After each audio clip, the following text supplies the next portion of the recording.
Hi, Underground. Yes, you're first. Good to see you. Love you.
That's the intention. We'll see if we're hoping for that. If nothing else, we'll have really tasty apples and some crust. No, fingers crossed.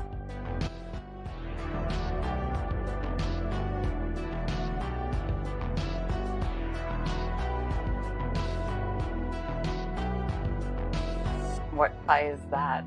I'm almost scared to click that one.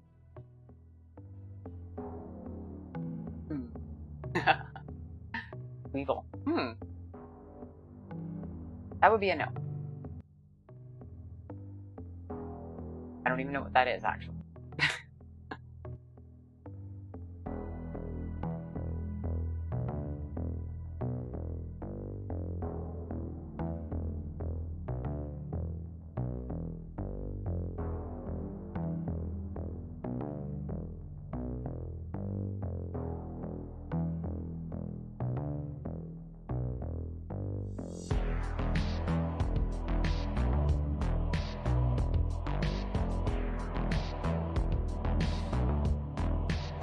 Now I remember what it is. Okay. Yeah, it took me a second and I'm like, oh yeah, now I do remember what it is. So I will definitely watch it later. But yeah, no, definitely not that pie.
I'm glad to hear that you are. I think this should be interesting.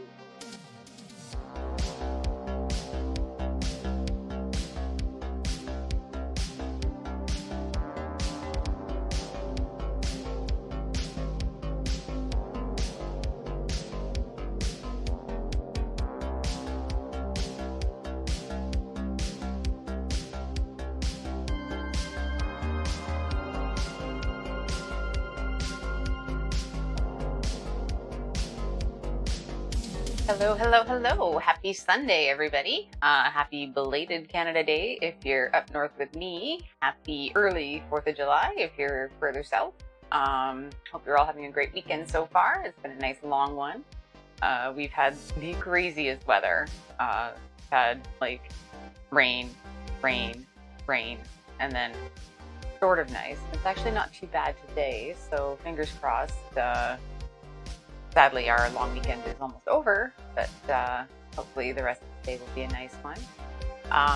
Yeah, Merple, I love that emote. I don't think I'll ever get rid of it. I enjoy it so much. Yeah, so I figured today, in honor of our friends to the south celebrating, I would do something that is a challenge. It was actually a bake-off challenge back in season, I'm going to say season 4. They had to do a pie for their signature. So I figured I would do a pie, and what comes to mind is nothing more American than apple pie. So we are going to do that. And I'm also going to make a pouring custard, which is a very British thing, to go with it, because they had to have a couple of accoutrements. And I'm going to attempt, fingers crossed, caramel again, and make a spiced caramel. It's a pie. It's a regular pie, the kind of pie. But yeah, so we're going to see if I descend into caramel hell, or if we actually get this caramel made in one pot with one go. Because yeah, that could be. So far, my luck with sugar on these streams has been 0. So I will actually do one of the tricks that someone mentioned last time. I'm gonna refrigerate my sugar before I make the caramel, see if that helps. And I've got everything else at room temp, so hopefully that'll work. I'm literally like, I've got just sort of this feeling of dread right now, because I'm like, pie I'm okay with, like pastry, not bad, and you know, custard is custard. It's simple. But the caramel, I'm like, I'm actually like just like dreading it, and I'm excited about it. I'm excited to hopefully, you know, not have it go completely pear-shaped, and but well, fingers crossed, we'll see. So today I'm actually, because they were allowed to choose whatever kind of pie they want, and I'm obviously going with apple pie, but I'm going to put my twist on it. I'm going to do a chai spiced pie, so lots of really savory, yummy things to spice it up other than just plain cinnamon. And I'm also going to put those spices in the caramel, assuming the caramel works. And we're keeping our fingers crossed, and it's going to. It's going to. I'm convinced. I've convinced myself it's going to. So for this challenge, they were given 2.5 hours to do this. And yeah, so I guess let's get this party started. Okay. We are going to start with the pie crust because it needs a bit of time to chill in between. So yeah, let's go. Let's do this. As is the case with all of the challenge bakes I have all of this stuff out and ready, but I don't have it measured because part of the challenge is the time limit, and you have to measure out all your stuff. So I am going to get this timer ready, and the 2.5 hours, perfect. And see if I can actually ready, set, go. All right. So to set, like I said, we're going to start off with the pie crust. I did put my bowl in the freezer and my pastry cutter because you need to have those chilled if you want to have success. You could do this in a food processor too, but the recipe I'm using says it's best in the bowl. So we are going to a bit. So I've got my bowl chilled, I've got my pastry cutter chilled, and you can also chill your flour if you want. And we need 313 grams of flour. The colder the things stay, the better it's going to be, because the whole point of the pastry being flaky is the colder it is, the better it'll be, because the butter won't melt until it gets into the oven, and then it'll create those pockets of steam. So that is kind of what we're looking for. Bing chilling, yes. Chilling all of the things except the flour, because I didn't have room to put flour in. So I'm gonna go with that. 313 grams. About. I also am going to need some ice water, so I'm going to make that right now so it has a couple minutes to chill while I'm cutting up the butter. The butter I've left in the fridge because it needs to stay as cold as possible too. Perfect. There we go, 313. Excellent. Now, I'm going to grab my ice cubes and make the ice water. And how cute are my ice cube makers? Little balls. They're actually meant to make for drinks, a nice one single ice cube. So get that out there. And I'm going to just fill a bowl with water with the ice cube in it, and I'll just let it sit around. You're going to need about half a cup of water all told. So I'm just going to let that sit and do its magic. And now we can get on to the butter. So we're going to need a cup of butter. And I'm using really good 84% butterfat butter. You might as well, if you can, go for the best quality possible. And this is a 250 gram package, so pretty much going to use all of it. And you want to dice it. So look at the color of that. I know I used this in another stream, and I'm just in love with this butter because that color, it's grass-fed. It's so amazing. Grab a knife here.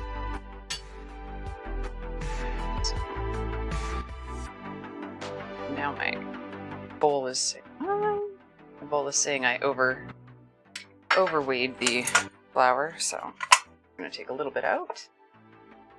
Gotta love. That's why you like doing things by weight. Just change the units. Let's not do that. Oh, still the same. Okay. So,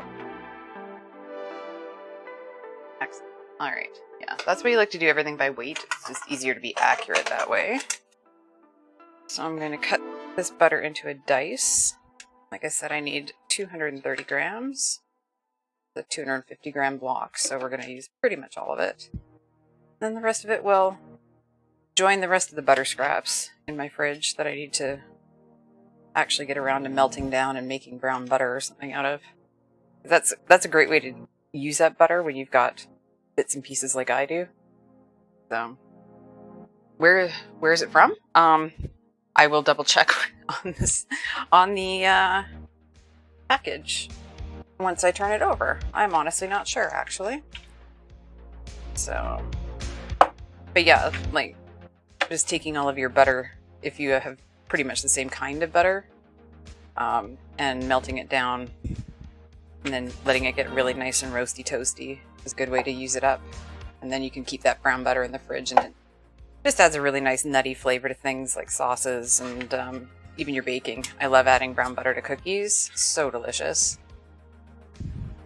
So,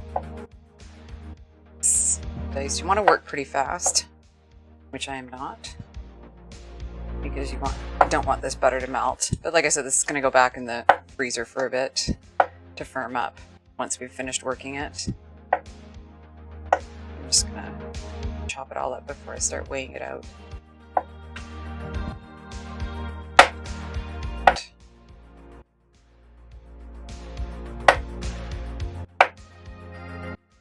Okay, gotta be pretty close here. So let's zero my scale and start dropping these guys in.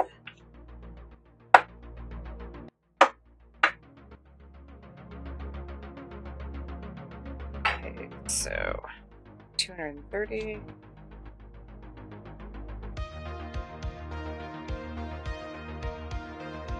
Oh, and I need to put salt and sugar in here too. Almost forgot.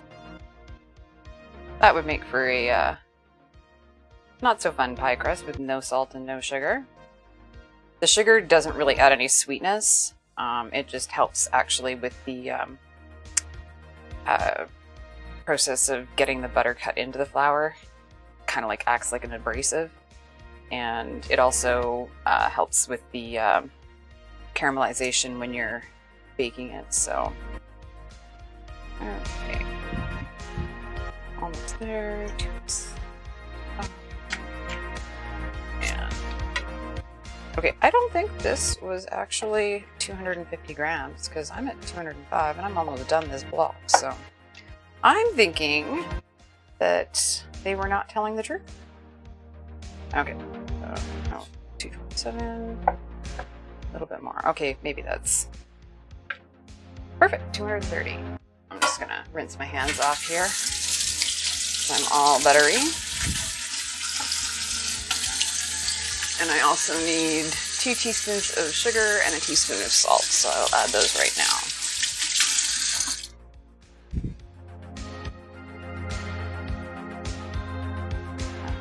As for Underground's question of where this is from, it was from...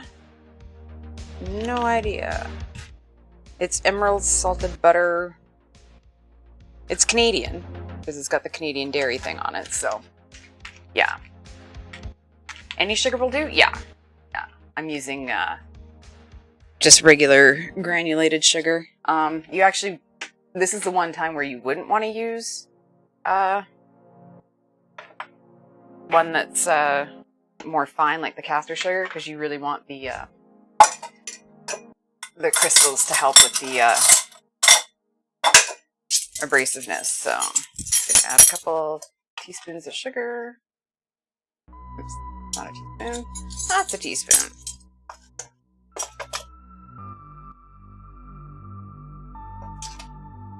A teaspoon of salt.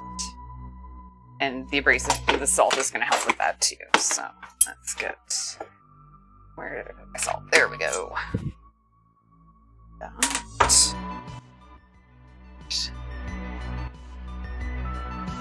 If I can get my salt open. There we go. Teaspoon of salt.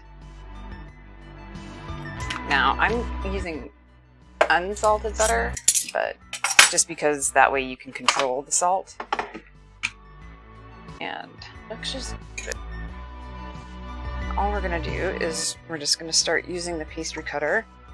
We want to get the flour completely coated with the butter until it gets into like pea-sized chunks of butter. Like, you don't need to completely obliterate it, but you don't want like any of these big cubes left over. So this going here. Get the chopper. I almost did use the food processor, but the recipe specifically states that this is the better of the methods. And I'm thinking that I'm not going to listen to that ever again, because this is a workout. I'm like, arms are starting to get tired, and it's literally been like 30 seconds. Okay. And you just push down and twist, and that's going to really get all that into the flour. And give it a bit of a stir up there. You can see it's starting to coat the flour nicely. And just need to give it a bit of a push out. Sometimes it gets stuck in the blades of the cutter. I like this one because it's got blades that don't move. I know I've seen pastry cutters that are more flexible, almost like a whisk, but I find that those don't do the job quite as effectively because they're not as stiff. And you really don't want your pastry cutter going sideways while you're trying to get this accomplished. So, how are we doing here? Getting there. I think we're getting pretty close. Because you do want to be able to see chunks of butter in your dough, because that's what's going to cause it to be flaky and delightful. Is that when it melts, that steam will create the pockets, and that's what causes the flakiness. So, and this is going to be a flaky pastry. So, let's get it here pretty close. Now, I want to make sure you clean all the good stuff off your cutter. A couple more seconds here and we should be good.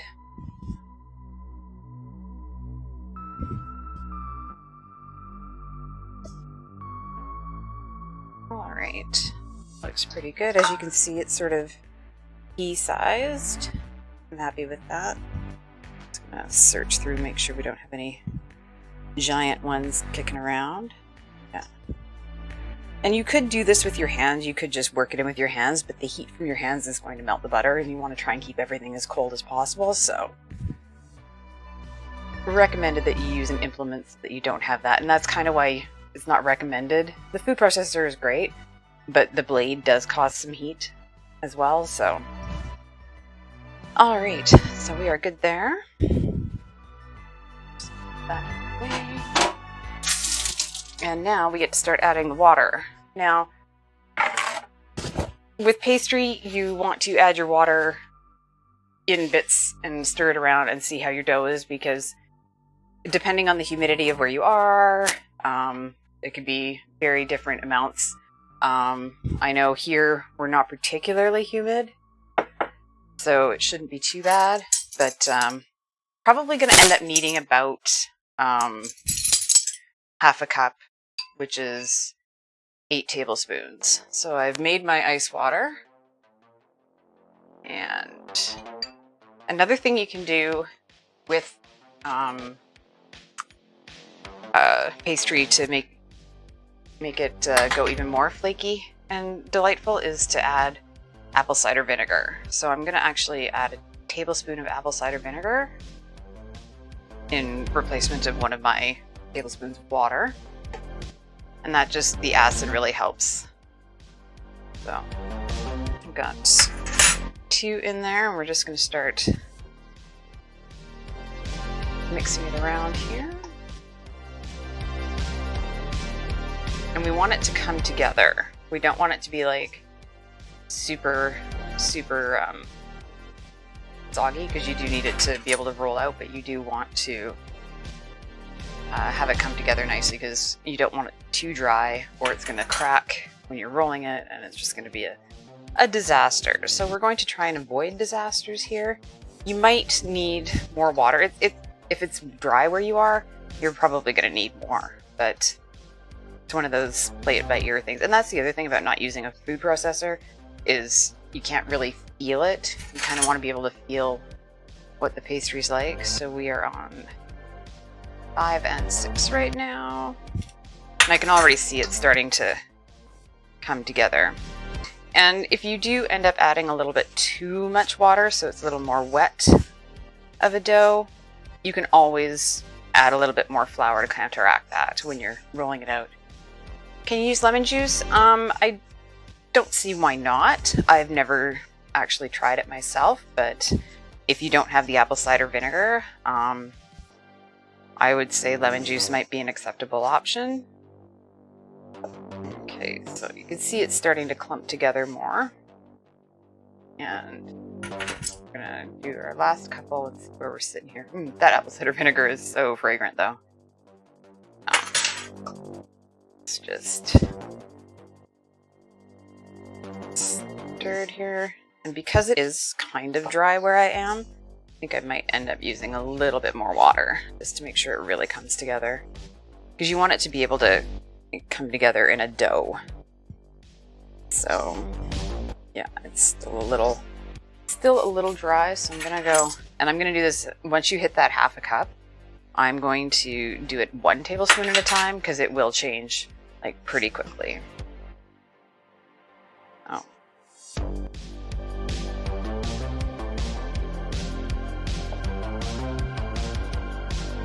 You can see that it's really starting to get shaggy. Is good. Give it another press, see how we're doing here. Yeah, no, we need a little bit more water.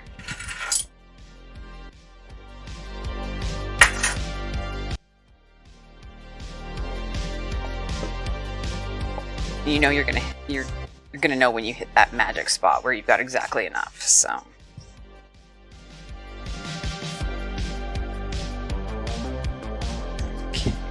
Yeah, it must be, my flour must be really dry. So, which is fine. Like I said, it's easier to add flour later than have a dry dough, because you don't want a dry dough.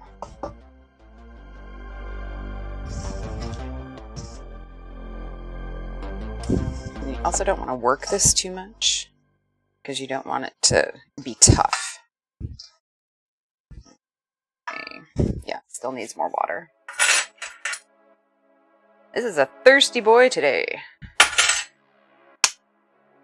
So let's do that. Okay.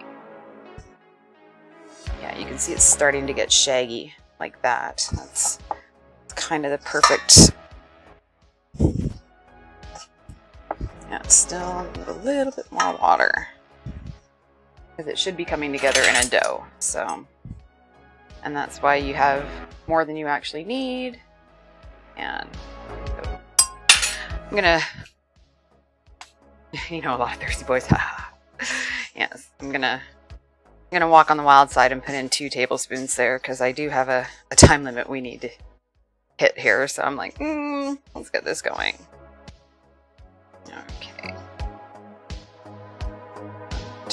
Give it a squish. It's super, super dry.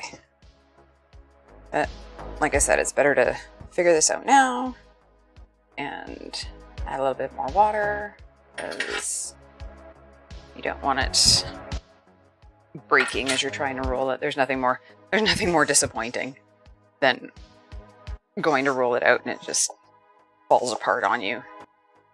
And while I don't mind making frankencrust, piecing it back together, I prefer not to. Okay, that's pretty darn close. I think 1 more tablespoon and we should be good. Okay.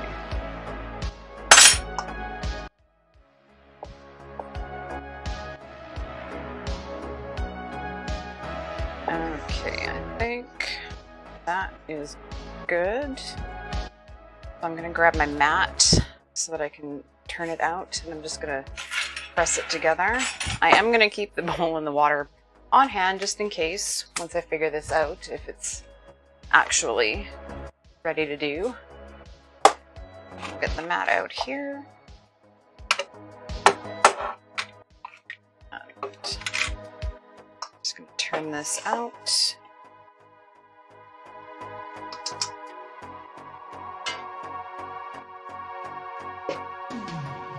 I'm just gonna bring this together.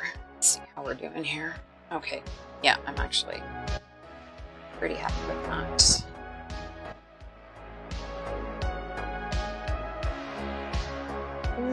Maybe I'm not.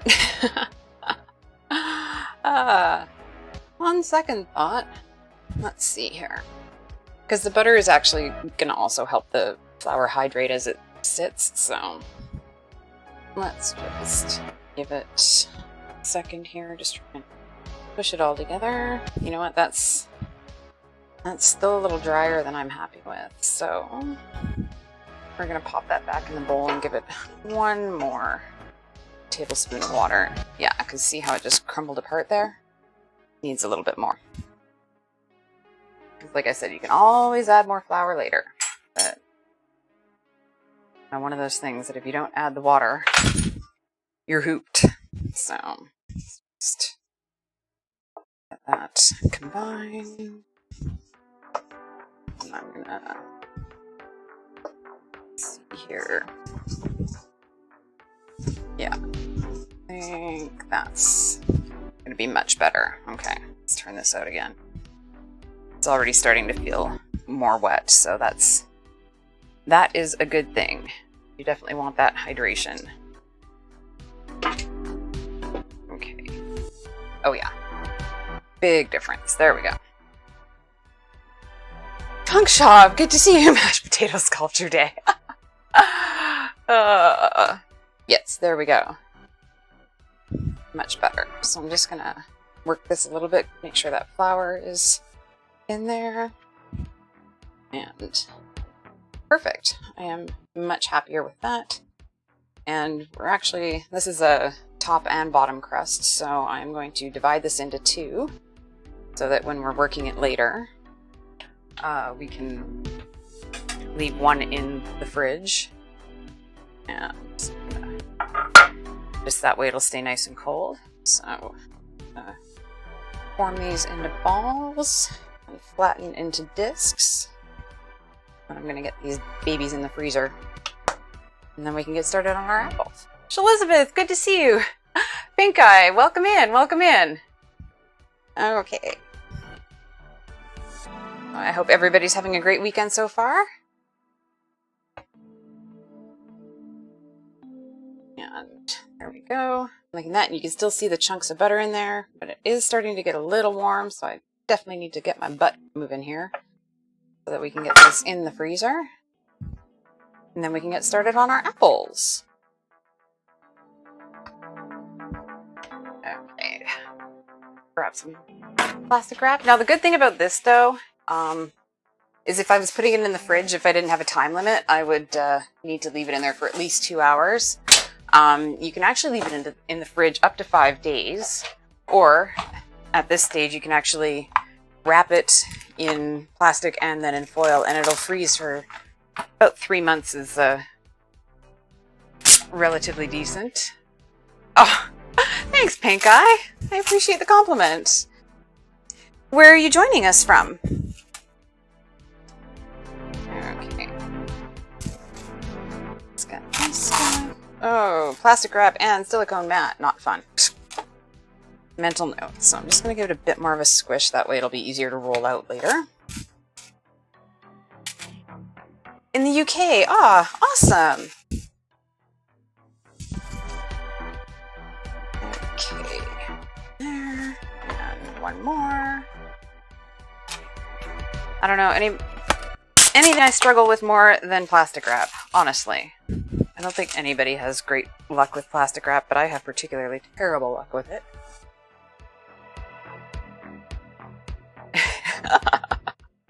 The twerking section, yes, yeah, no. I like streaming. I'm going to avoid getting nailed on TOS, so for now. If I need to distract you guys later because things are going completely pear-shaped and caramel has gone to hell, there may be twerking. Who knows? So I'm going to stuff these in the freezer really quick and let those set up, and then that'll let the butter firm up, which is exactly what we want. I'm going to slide this stuff out of the way because it is now time for the apples. So, let's move that now. Leave that. And I'm just going to wash my hands here. So we do need a lot of apples. And I do have a machine that actually, you put your apple on it and it cores it and peels it and everything. But I'm not 100% great at it, and I figured rather than potentially ending up with mangled apples, I figured I would go with the safe route and use good old peeler and corer and do it that way. So let's clean up some of this mess here. So we're going to break up the mandolin and I'm going to move stuff that way and do it that way. I think that's probably the safer. Yeah, we do love the UK. Absolutely love the UK. So grab these apples. I'm using Honey Crisp because they really maintain their shape when you're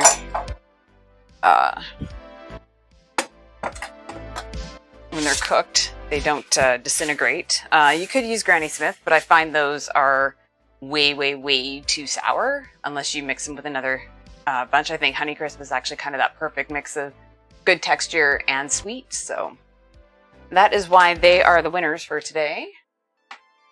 And when you're doing apples, it's good to have a bowl off to the side with water in it and some lemon juice. About 4 tablespoons of lemon juice to 4 cups. So it's basically a 1-to-1, a tablespoon of juice for every cup of water.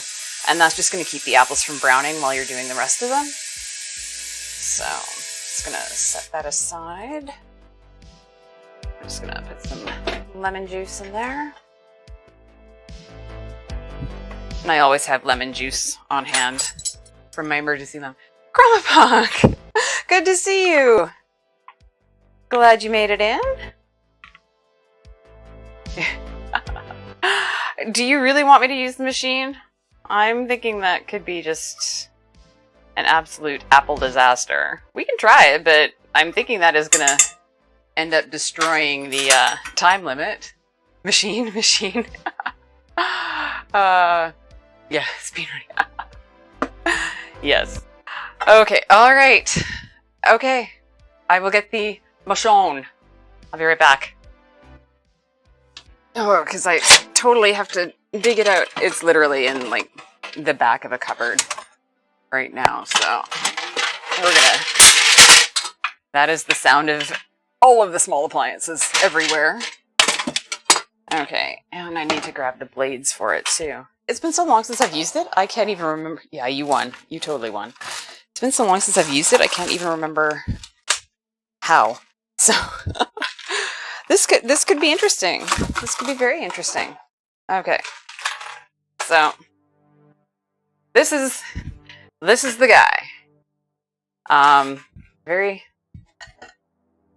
Very interesting. You're supposed to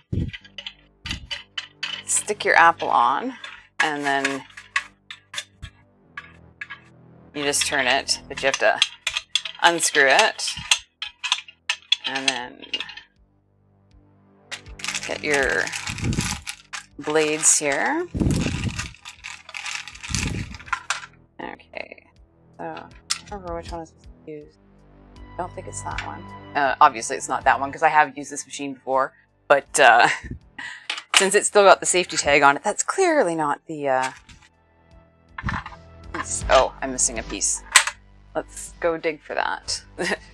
If I can't find the thing to keep that on there solid, we might be back to the good old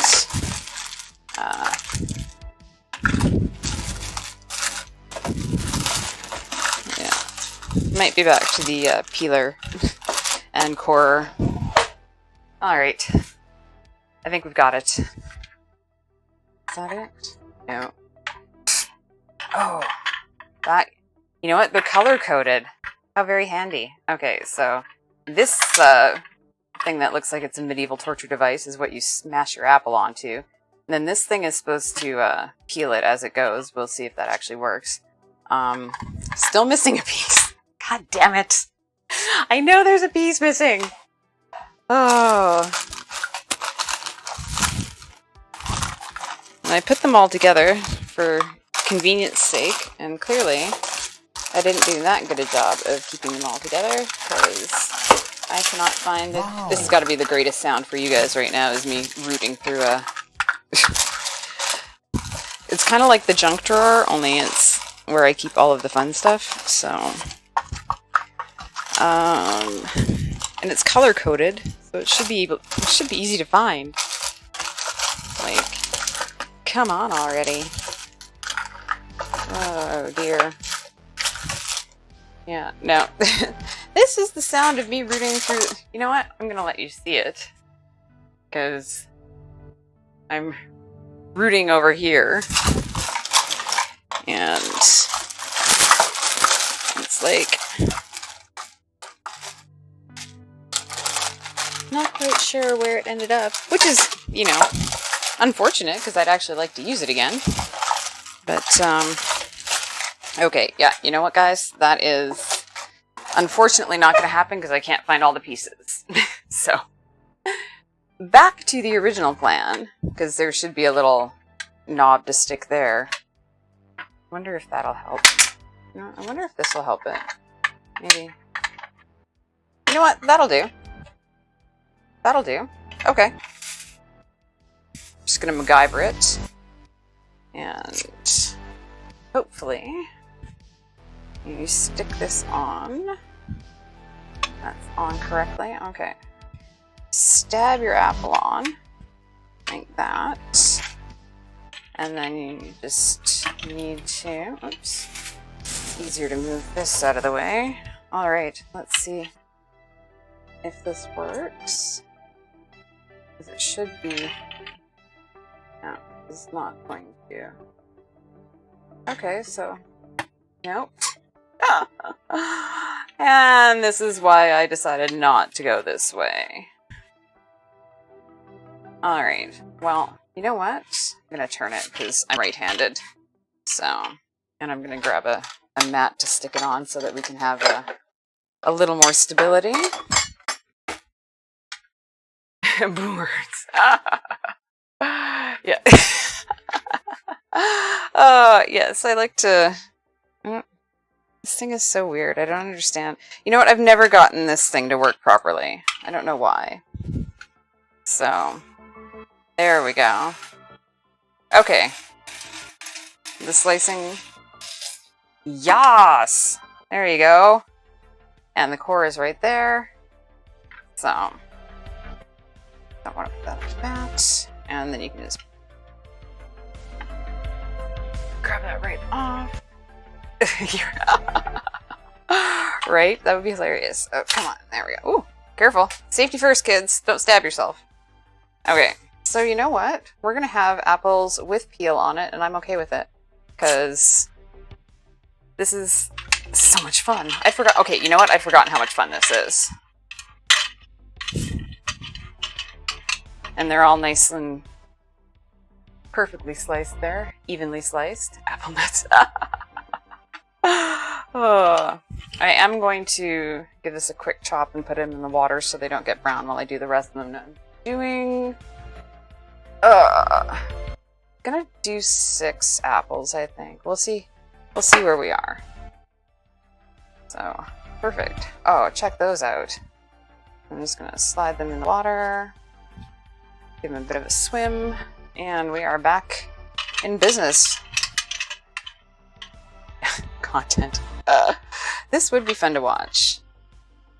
All sorts of things. The only problem is that sometimes you don't get the apple on exactly centered, so you end up having to do a little bit of work afterwards just to make sure the okay, there we go. Okay, that thing does not look very sharp, but it is doing the job. So let's grab that off. Well, I'm glad this is I'm glad this is working out. I honestly didn't think it would cooperate, so that's why I had gone the other route. And those there. And as you can see, I didn't quite put it on exactly in the center, so I'm just gonna chop that out. I'll race her. Pretty much. And there we go. The apple. Oh, I'm glad this little green thing came in handy. I know it's not the use for it, but you know what? Do what you need to do. Get things going. I'm just gonna move the mandolin out of the way since clearly he's not happening. It's probably good because I know that Underground was having heart palpitations watching me with it the other day, so I know I do too, Chroma. I'm kind of obsessed, and I have so many. And so it's literally like, I may not use it until that one day you're like, oh, do I need this? Do you have that? Yes, I do. Okay. Apple stabbing. Yeah. I have washed all these apples. I just didn't take the tags off because I didn't think it was a big deal because I thought I was going to peel them, but you know what? We're not going with the peeler today, so a little more fiber in the pie. That'll make it health food. Right? Okay. Oh, whoops. Runaway apples.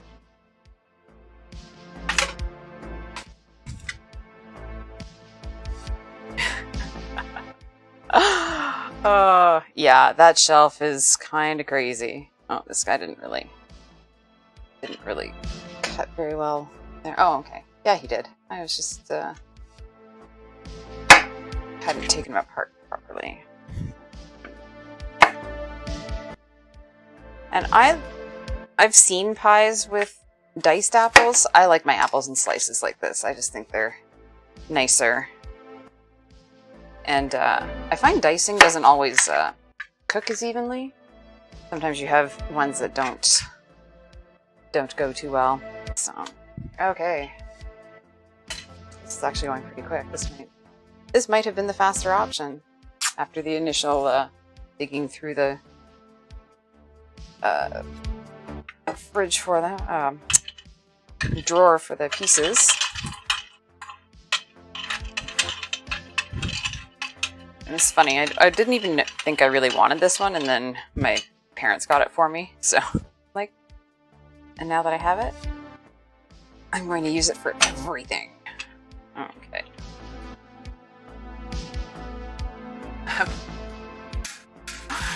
I'm watching it on the screen, I'm like, this is hilarious. Okay.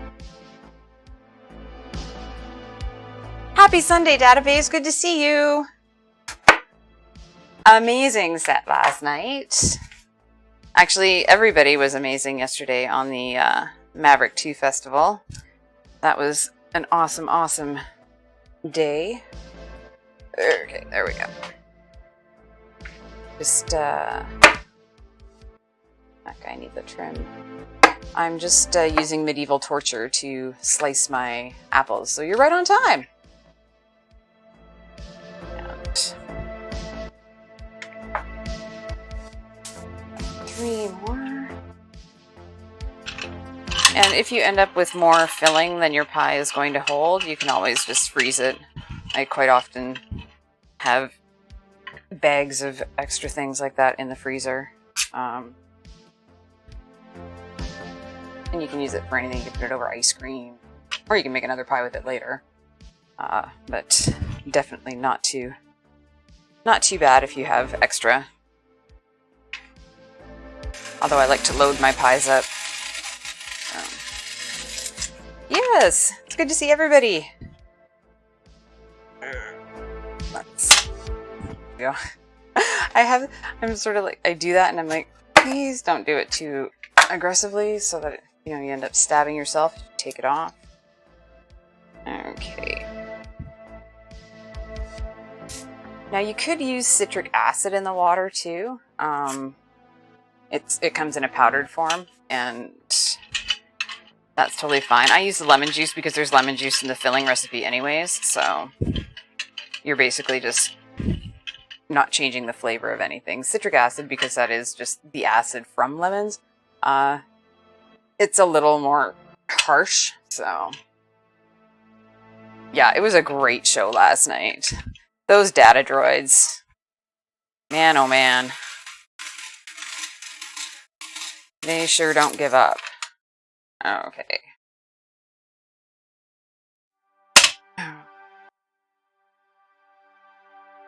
No, I'm definitely loving the fact that I'm not having to peel these. Now, if you don't have Honey Crisp available, because, well, luckily with everything right now, you can usually find them growing somewhere in the world, but if they don't hang out in your neck of the woods at this time of year, you could also do pinata apples are really good. They're hard to find though. Rayburn are nice, Jonah Gold, and if you do like a little more sour in your pie, Granny Smith is always good. Golden Delicious are really nice too. I find them a little mealy for my taste. I like a nice firm flesh, so it's up to you. I would definitely go with something a little firmer, unless you like your pie filling a little, I don't want to say mushier because it's not mushy, it's just not. All right, we are done with this guy. He's our new best friend today. I'm very pleased with him, so I'm just gonna move him out of the way. He has done his job, and for that we are grateful. And oh, these apples are nice and juicy too. This one was a little off center. Oh, need to do a bit of a trim. No, there were no cookies. There were no cookies. One of my main requirements for going to the dark side is cookies. So there are no cookies. I'm safe. I will remain on the good side. Okay, that's a lot of apples. So perfect. That was good. How are we doing for time? Oh, hour 40. Okay, so let's get some stuff out of the way here. And now we are going to make the filling. So I'm just going to drain the water out. It's done its job.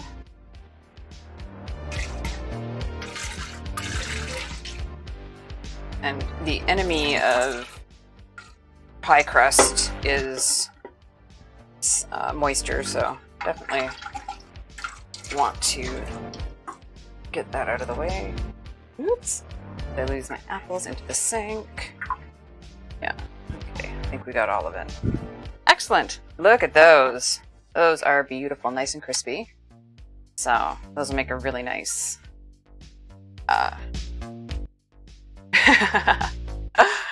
yeah, new behind the scenes pic. Great job. What the hell are you putting up there? Do I ask? Do I want to know? I'll just let my imagination go wild. That's a pretty cool machine, though. Sorry, I had to double check the apple for taste there, so just gonna grab my recipe for my filling. It's just my shelf. Oh man, did you actually take a picture of the shelf? Dude! Oh. If I'd hired you, I'd fire you. Alright, so back to the filling. I'm just gonna grab a wooden spoon because that'll be easier to mix it around with. I'm doing a chai spiced pie today. So yeah. We'll discuss this later. So this is gonna be nice and spicy. It's gonna be ginger, cinnamon. I was gonna say garlic there for a second, but no, that's the wrong one. Ginger, cinnamon, cardamom, nutmeg. And because I sort of have a group of 5 things that all go together, I'm actually gonna put in allspice too, because I think all 5 together are just so delicious. So we just gonna put it all in a small bowl here. And need my spoons again. We need 2 teaspoons of cinnamon.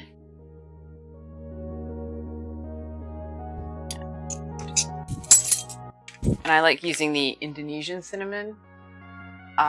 It's just it's that really fragrant,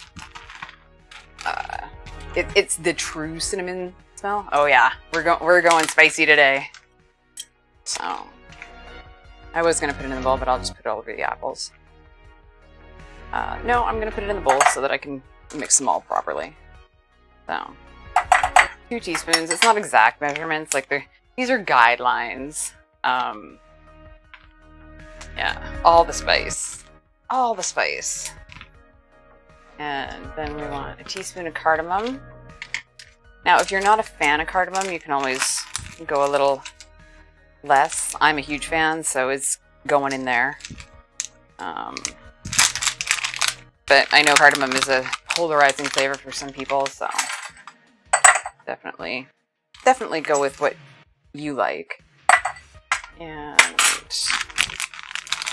yes, I also have all of the random plastic bags of spices.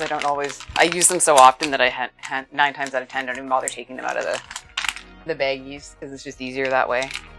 And this is nutmeg, and it says half a teaspoon.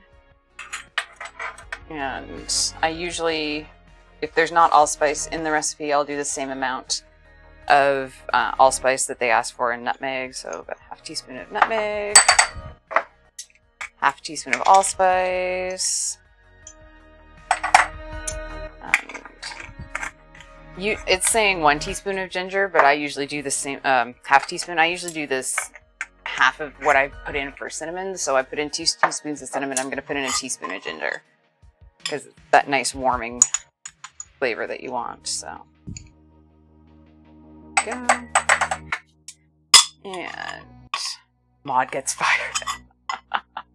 Oh, damn it.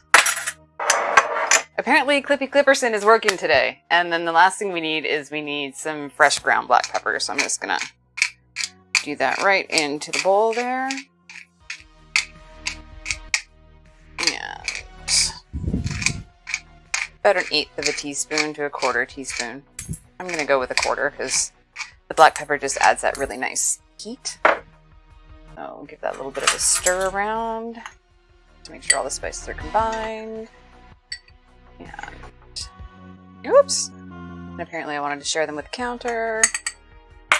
Alright, so those are ready, and then we also need some sugar, some lemon juice, and vanilla. So we are going to go back to the sugar bowl here, and we need half a cup. So I'm actually just going to grab my scale because it's 100 grams. Let's weigh that out.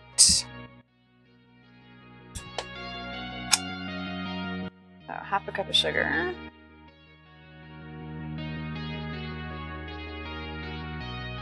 I'm starting to think my bowl is not big enough for me to be able to stir these around nicely, but I guess we're about to find out.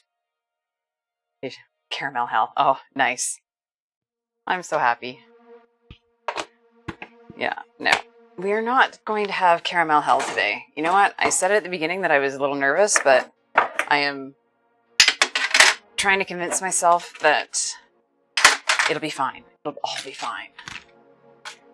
And we need some vanilla. We're going to go with a teaspoon. And I'm using the good stuff. I'm going to put in a little more because I like vanilla. There we go. And lemon juice, though. Okay, I know I'm missing something else. There we go, lemon juice. I have this habit of like reading through a recipe 85 times and I still manage to forget something, so like there's always something that gets forgotten. So we need 2 tablespoons of lemon juice, and this is just going to help keep the apples from browning because they're going to sit for a bit while we're working on the pie crust, and it'll also help the liquid come out. And we're gonna sprinkle all that goodness on there. And now I'm just gonna give this a nice stir. I really want to get that well combined. I'm thinking this bowl was a mistake, but I think I might have to get my hands in there actually. I just want to... You know what? The spoon was a fun idea and a completely useless one. So let's just get the hands in there and just get those... Just want to get those all nice and coated so that the sugar and the lemon juice can start doing their work. The spices... Oh my god, these smell so good. You know what, Database? I remember as a kid, I loved to bake. I was probably 9 or 10 when I really sort of picked up on it, and then I did it on and off as a teenager. Like, I'd go in fits and starts where I'd grab some, like, I'd see something and I'd be like, oh, this is amazing. Oops, flipping apples everywhere. And then, you know, then I just have like a lull. And then sort of as an adult, I kind of fell out of it for a while, and then about 3-4 years ago or something like that, my niece wanted cupcakes for her birthday, and she wanted Spider-Man cupcakes. So I ended up making her Spider-Man cupcakes, which is actually kind of funny. It was the memory that came up on my Facebook today is the chocolate spider webs I did for the tops of them. And then so I did Spider-Man cupcakes, and then the next year I did Minion cupcakes, and then I sort of got back into it slowly, and yeah, it's sort of my therapy. when I need to do something that I don't want to think, this is exactly the perfect way to clear my mind. Especially in Edmonton, where 9 times out of 10 it's too cold to do anything outside for 6 months of the year. So, alright. Those are nicely coated there. So yeah, having an inside hobby is a good thing. And I just enjoy making people smile. I feed you in taste testing, so go ahead, post it. Aw, thanks. Yeah, no, it's something that I find genuinely interesting, and because I grew up with Indian food, because my dad is Fijian, so I've got that half of me, and yeah, I really love trying different cuisines, and then you go out and you spend all that money on dinner, and you're like, oh man, I bet I could do a better job of that. So then you end up going home, finding a recipe. And the internet's a big deal too, because you know you can find things pretty much anywhere. You just Google it, so kind of awesome that way. Yeah, you're underground. Oh, con. That's what I'm thinking right now. Okay, I'm just gonna move a couple things out of the way here since I don't need them anymore. And I'm gonna check on that pastry because I kind of need to get that rolled out and filled and hopefully get this into the oven and actually don't need the scale right now. Hopefully get that rolled out in my pie plate, as we definitely... Oh, that's still really, really soft. Okay, so change of plans, because that is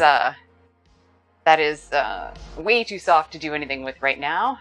Yeah, I do love that about the internet. You can pretty much find anything.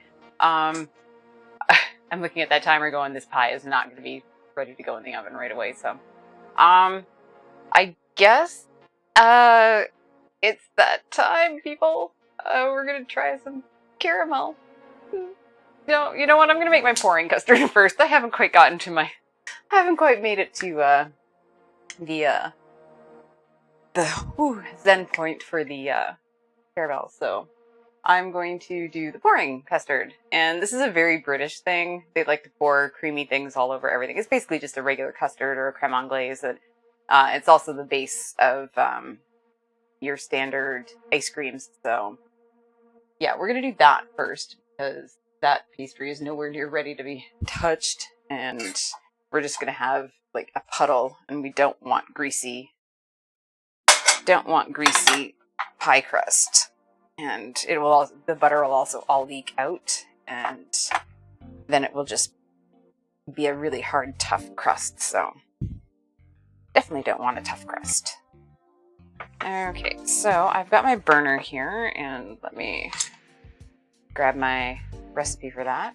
We're going off right now, and this is pretty simple, and it's literally just vanilla, milk, cream, and egg yolks and some sugar. So I'm going to grab my sugar and a small bowl to put this all together in. And I do need my scale again. Look at me, putting away things I do need. Okay, zero that. We need 50 grams of sugar, and then the egg yolks will go into this. And this is a custard that isn't done with corn flour or cornstarch. The egg yolks are going to be the thickener, so just get that aside. I'm not going to put the egg yolks in right this second because that's basically going to start cooking them. Oh, get that measured out and just set aside there. Meow! Oh, excuse me. Oh, pardon me. I've got apple stuck in my throat. That's what happens when I sneak snacks. So. Alright. Oh, dying. Okay. And I need...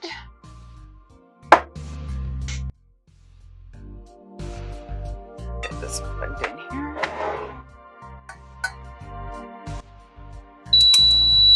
Oops. Oh.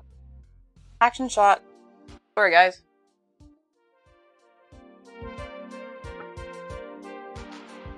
Yeah. Yeah. What did someone say earlier? That this is the more professional than most streams they've seen? Well, glad I just wrecked that. Okay, so we are going to get cream. We need a cup of cream. As you know, health food. Oh.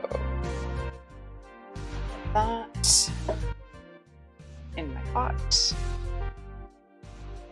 And we're just gonna bring this to a simmer, and then we're gonna let it cool a bit before we put it in with the eggs. And then we need half a cup of just, oh sorry, a quarter cup. And I use whole milk for everything because it just has a better texture. See the quarter cup mark there? Oh, there we go.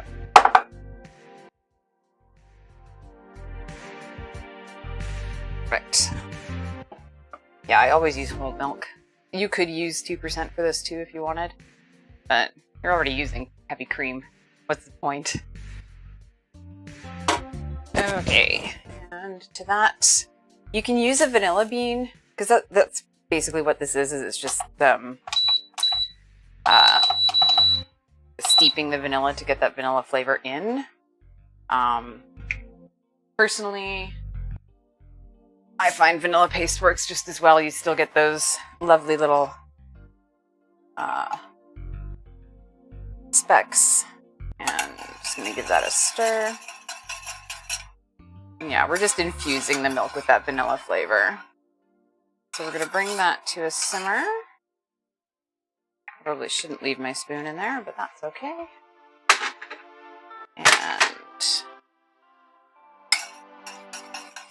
just want to get that, and that'll help the vanilla paste sort of, because it's in a sort of a sugar suspension emulsion, so yeah. Get that going so you can see those pretty black flakes in there, the vanilla bean seeds. Like if you wanted to use a regular vanilla bean, that's totally fine. They're hard to find right now, and they're super expensive, so for something that's not going to be the star of the show, I have a hard time using a vanilla bean for that. Like if it were like a vanilla thing, I would totally, but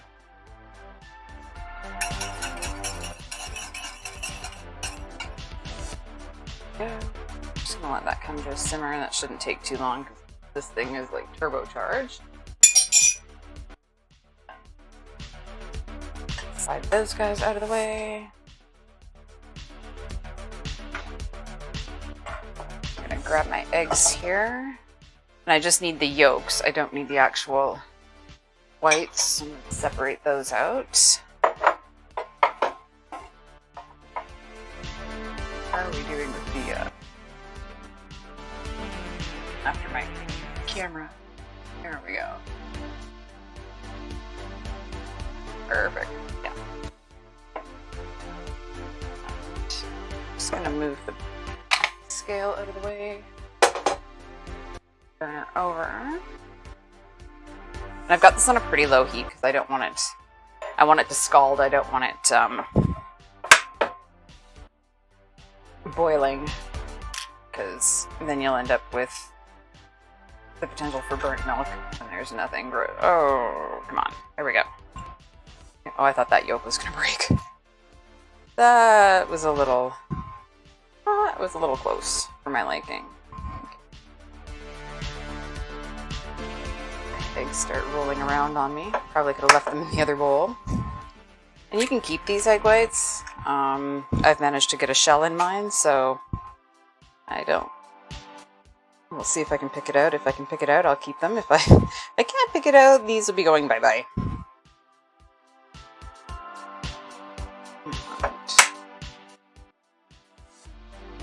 Third yolk here. Stir, stir. Yeah, exactly. Oh, thanks. I'm glad to see you got that hydrate in there. I appreciate that underground. Yeah, I'm just gonna finish that. Rinse my hands off. I'm now covered in lovely egg goop. And give this a stir.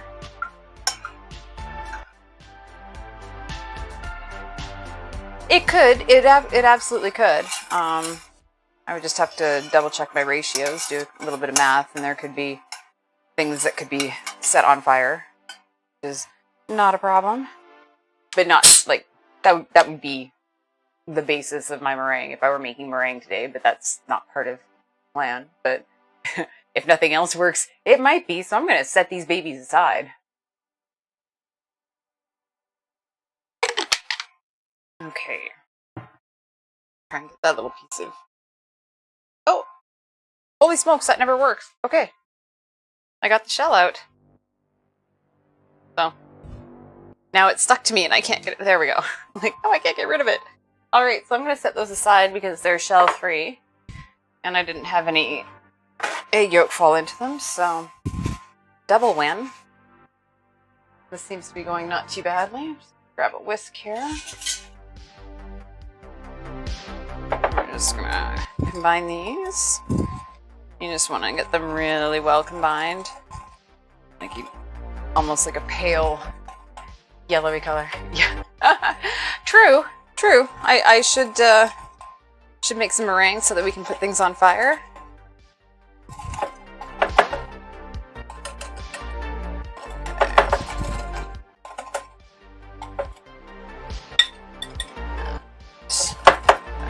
Let that whisk that up a bit.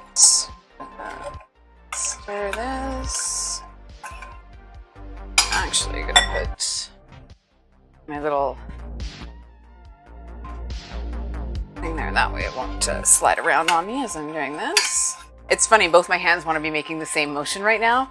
So it's like, I have to remember, whisk on this one, just stir gently on this one.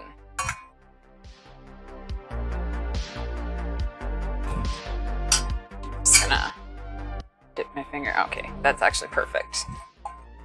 I'm gonna turn that off and the spoon out.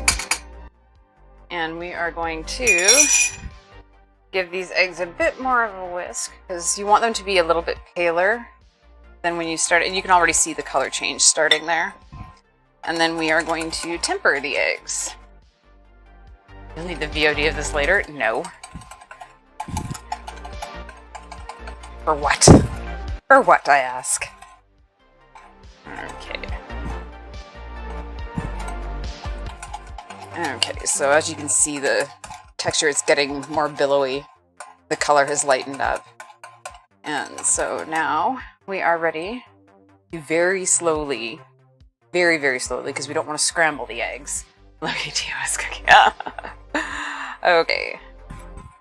So we're just going to do a little bit at a time because we don't want to scramble the eggs. I am going to sieve this after too, but basically we just want to make sure that we get the eggs and the milk at the same temperature before we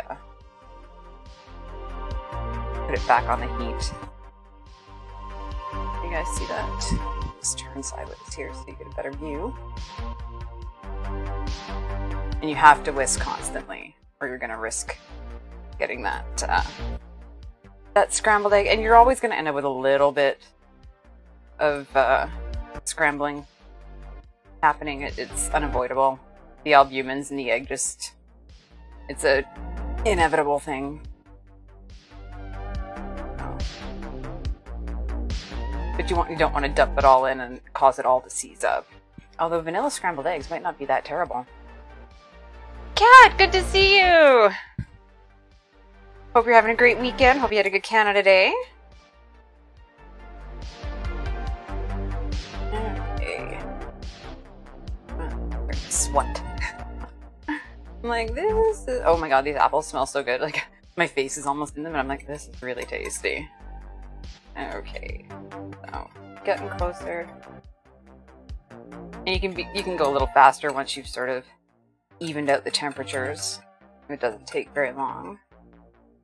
And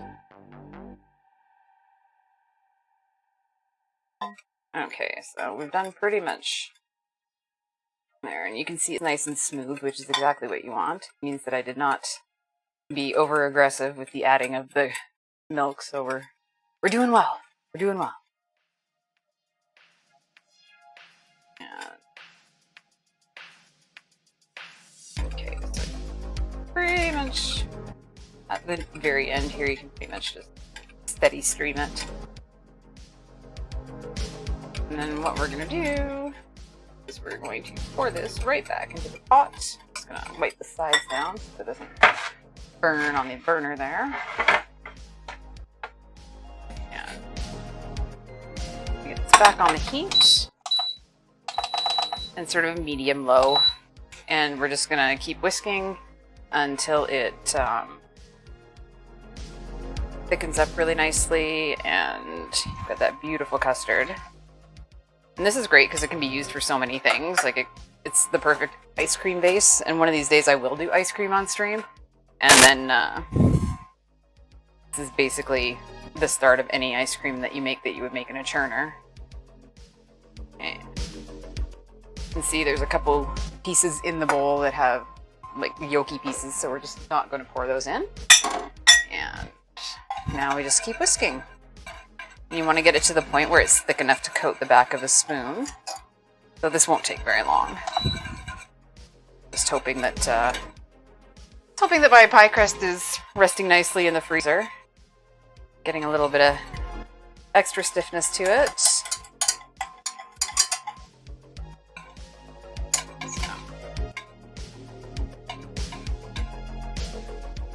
I'm actually going to... Oh, okay, that spoon is close enough. I'm like, oh, I should grab a spoon to actually see if it is coating the back of the spoon. But the one thing you'll notice when you're making anything like a custard or a curd, when you first start off like this, it's all really bubbly on the top. And once you sort of hit that point where it's thickening up well, you'll all of a sudden notice that just sort of goes away. So it's almost instantaneously. That's like sort of how you can tell. Like if you give it a whisk like this and these stick around, you know you've still got a ways to go.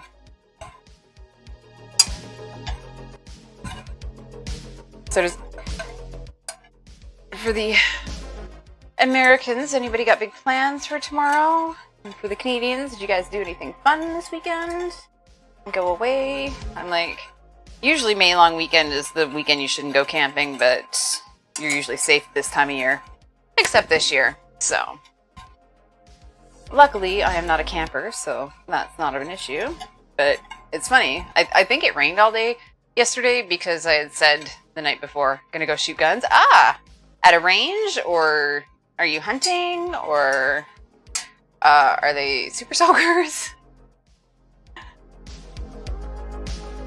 Yeah, I think the reason it rained here all day yesterday is simply because I said the day before that, oh, I'd like to have a bonfire in my parents' backyard. Because we hadn't had one for a while. Oh, okay. Like skeet shooting or targets?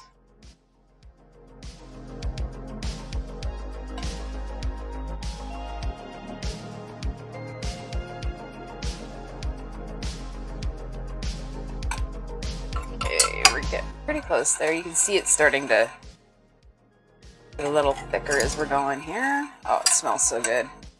I don't think there's anything more perfect than vanilla custard. It really is kind of like the best. It smells so good. And as you can see, like those big bubbles are really starting to go away. And it's getting much...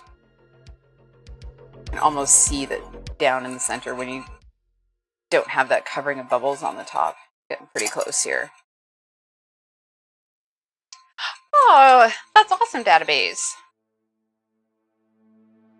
Is it a big party or just a small gathering? And oh, nothing better than a barbecue with the family.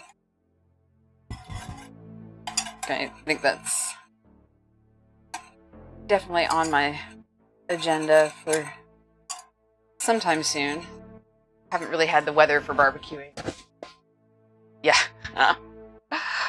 Yeah. Now I'm thinking getting pretty close here. Oh, yeah. Yeah.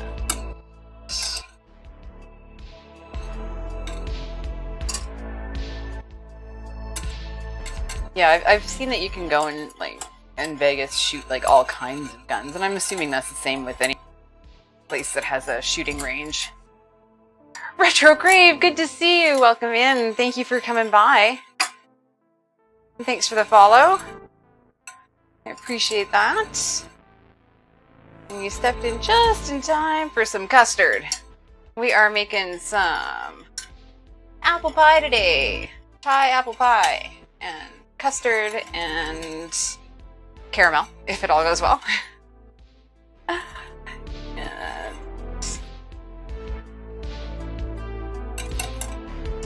Okay, and as you can see, it's starting to have a little bit of a bubble there, so I'm just gonna grab my spoon, see where we're at with the consistency. You can definitely tell it's coming along nicely, so let's just do that, and you should be able to drag your finger through and it should leave a trail. So we are perfect. I'm going to take that off the heat so that it doesn't burn. Just gonna slide that there. Okay, enough out of you. And then I am going to grab a bowl and a sieve. Just gonna move the burner out of the way because it's served its purpose for now. Oh! Sorry guys. That's twice. Man, I am not doing well with the keeping this in one place today. Oh my goodness. Okay.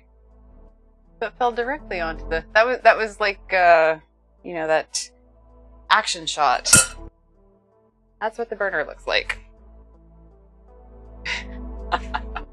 No kidding. I'm having a tough time with this outlet today. Not my finest hour with that one. So okay. And then I'm just going to push this through the sieve here just to make sure that if there are any little scrambly bits that we get rid of them. And I'm not going to do that with the spatula that I used earlier. You don't want to potentially add any of that egg yolk stuff back in. Perfect. Okay. And let's give it a bit of a slide through there. Great job. You can see there is stuff in there, so it's always a good idea to sieve anything like this. Just that way it's super, super smooth. You definitely don't want that in your custard. And always scrape the bottom of your sieve. Don't want to leave any of that goodness behind. And just give that a bit of a stir. Oh yeah, I'm happy with that consistency because this is supposed to be a pouring custard. You don't want it like super thick. And now, so in order that we don't end up with the skin on it, I am going to just place plastic wrap over it. I am a klutz. It's actually kind of amazing that I, you know, haven't hurt myself or burnt things down, or because in my normal life, day to day, I'm terrible. I trip over absolutely nothing. I fall up the stairs. I manage to walk into tables that have been in the exact same place for years, or I cut a corner as I'm coming around one too close and end up smashing into it with the shoulder. So yeah. Okay, so, and this is just going to help keep it from forming a skin, which is that sort of weird, you know, when you leave anything that's dairy for a little too long and it starts to cool off, you sort of get that layer on the top that you can peel off. It's not terrible. It's just not a pleasant texture, and if you can't peel it all off, you can end up with lumps. So I'm going to let this sit aside to cool, and we are going to try and see if our pastry is ready to go. Fingers crossed. I'm just going to move this out of the way so that we're not... Got lots of space here. And, okay, moment of truth. Hopefully this pastry is cool enough to be rolled out now. Oh, yes. Okay. That is... Okay. One of them's going to stay in the freezer for a little bit longer, but that's okay because we want to leave it in there anyways. I'm going to grab my mat and my pin. And we're going to get this going. Also, I'm going to start heating my oven. What do I need it heated to? I need to find the right recipe. That would be really helpful. I think I moved my... Oh, 400. Okay. I moved my recipe into a different order, and I think I put one piece in the wrong place. So, there we go. Okay. We're good. We're good. So I'm going to preheat my oven to 400. Going. Ladle up there, and then give my mat a bit of a scrape because this is from earlier. So we'll just move that out of the way. Perfect. Hopefully, I'm almost tempted to do this on parchment just because I don't want it to stick. But, oh, this looks so good. I'm actually really, really happy with this. You can still see chunks of butter in there. That's gonna be... Tat, good to see you!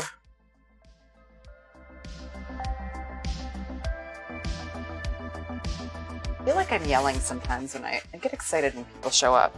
I'm gonna grab parchment because, you know what? As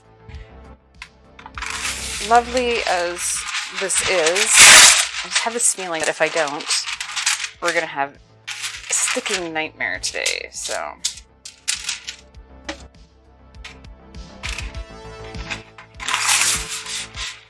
I really want this to go well.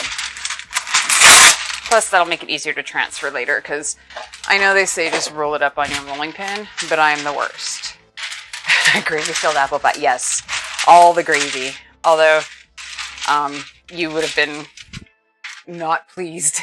Underground, actually, I made him a poutine the next day, and there was just a little bit of the gravy left over, and he actually just drank it straight out of the bowl after I'd put together the poutine for him, so... Yeah, all right, we're gonna start her off here. Oh yeah, she's sticky. And you just wanna, like the other day, turn it every once in a while. Just that way you have a better hope of getting an actual circle, which seems to be something I struggle with. So, and also if you're not rolling on parchment, it also will help keep things from sticking, because if you do it too often in one direction, it quite often will stick, so. Okay. Yeah. And we want to get this fairly thin. You need to have about a 12 inch diameter circles, so just keep rolling and turning. You want to do this fairly quickly because you don't want the butter to start melting, although I am, after we get the dough back into the pie plate and get it filled with the apples, I am going to slide it back into the freezer while I make the cuts for the lattice. So, you know, anytime you have an opportunity to chill it while you're working, yeah. It was delicious. I was actually really impressed, considering it was a gravy not made with, like, drippings from a roast. It's a pretty solid recipe. I'll definitely use it for... It's actually kind of the perfect gravy for poutine. I think it was the right consistency, had that nice beefy flavor. Yeah. And rolling under parchment also helps with the keeping it from cracking too much, so because you're not putting that pressure directly on the dough. Man, I'm getting a workout today. Apparently I decided that I needed to do a little more upper body work in the kitchen. That's like all this is today. Is it 20 degrees out? Really? Didn't feel like that. It was really cool earlier, but I face west, so I don't actually get the sun until later on in the day. Like, even at this time of year with the sun being super high, it doesn't actually hit my balcony till 5 o'clock-ish. So, okay. Let's take a look here. As you can see, still got those nice chunks of butter in there. And just gotta keep it moving. So we need to get this 12-inch circle. And then we need to stuff it in the pie plate. Now I'm using a 2-inch deep plate. I like a deep dish pie, and then that way the apples will sit better too. Just gonna put that together there. And that's the beauty of pie crust too, is it sort of has a bit of give to it. You can always slide it back together. Yeah, it is humid. Considering how much water I had to add to this crust, I'm actually kind of surprised that it was that humid. Because it's usually like in the teens here, so. Almost 50% is pretty unheard of But we've had a ton of rain too, so I guess there's that.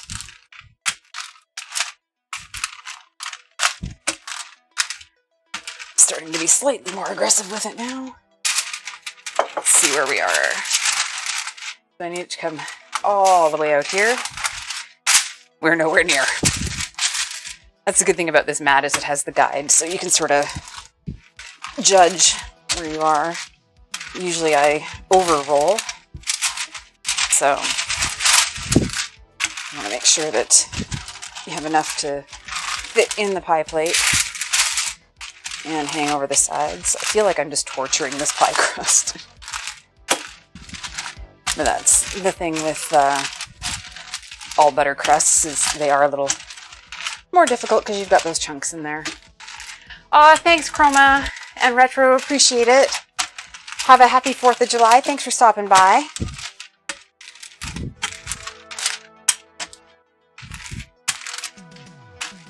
Okay. Are we getting there? We're getting there. We're getting there. We're at about 10 inches now, so it's about 5 hours more of rolling and we should be good. No, I'm kidding. It won't be that bad. But it's actually coming out circular, which is kind of amazing because I tend to have real issues making circles, so I'm super impressed with that. Ooh. Okay, guys, I'm sweating from doing this. It's hot in here. I'm like, this is so much work. I did not realize that this, 12-inch circle doesn't sound that big. It's big. Yeah, cardio cooking, right?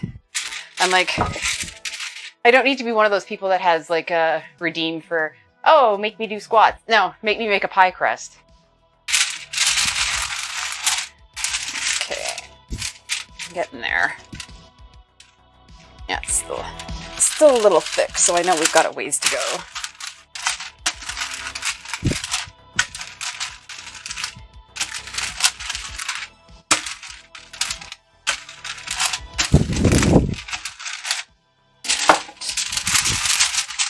Oh, we're almost there. No, we're not. I'm lying.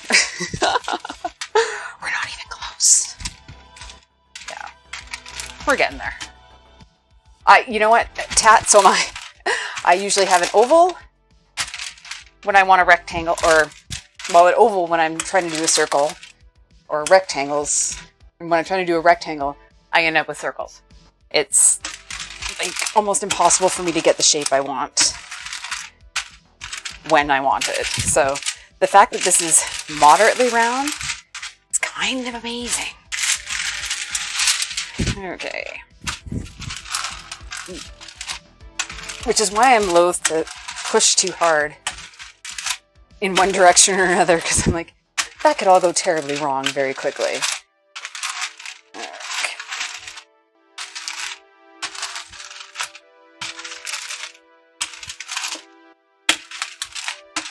Ooh. Yeah, all the fun sounds of the effort here. Okay, that is pretty close. A little bit further on this side, more this way, a little bit up, over, and there we go. I think we kind of, okay, so 12 inches is there. Just gonna get a bit more of a press down. There we go. Okay. Oh, a little bit more.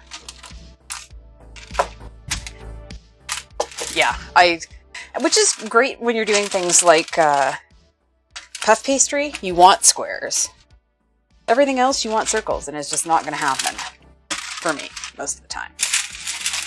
So let's pray that this turns out big enough, because once I get it into the plate, hopefully. I think all grandmothers are probably rolling in their graves at this Oh, no, we're still not. Okay. Oh, see, and this is why I have a hard time judging. Because it's like, oh, you think you're there, and you're not. And then all of a sudden, it's gigantic.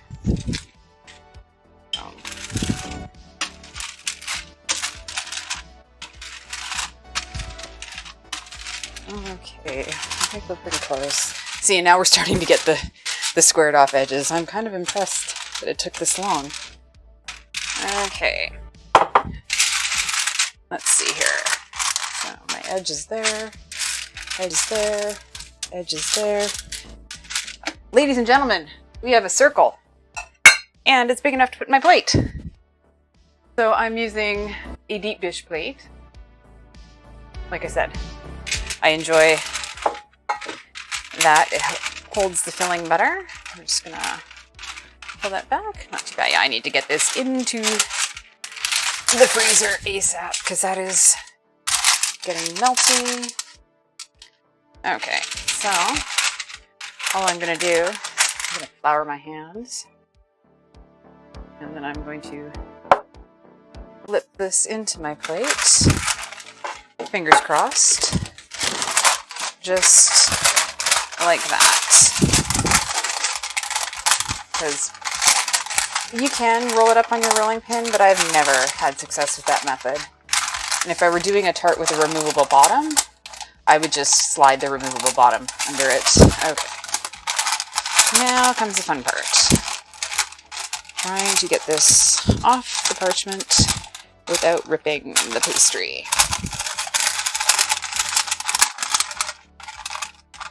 There we go. And the good thing about this is it doesn't actually need to be blind baked, so but I just took a look at the clock and I'm like, we are going to be pushing it for time. So there we go. It's a nice smooth pastry. I'm very happy with that. So much crinkling, sorry. Sorry. I'm trying to talk over it so my microphone won't pick it up, but yeah, we are almost done here. I just don't want to tear a giant hole in the middle of it. It's patchable, but I prefer not to have a leaky pie, so success! Excellent, okay. Let's get flour going here. I'm just gonna slide it in place here. You can see the butter is starting to melt, so I really need to move. If we want a pie that is not going to be a puddle. And you just want to gently press it into place, but firmly, of course. And I'm smart and cut my fingernails so that I'm not stabbing holes into my pie. Okay. I am happy with that. Let's just make sure it's all pressed in really nice and tight in the sides. I always call them corners, and I'm like, it's really not a corner, because a corner is like a 45-degree angle. So, into the sides of the dish. Just want to make sure that's in there. And we're just going to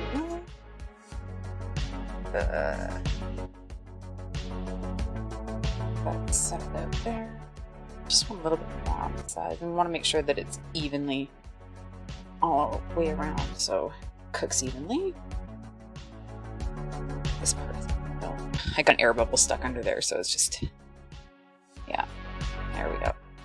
Okay. And now we are going to fill that with our apples. And stuff them in at will.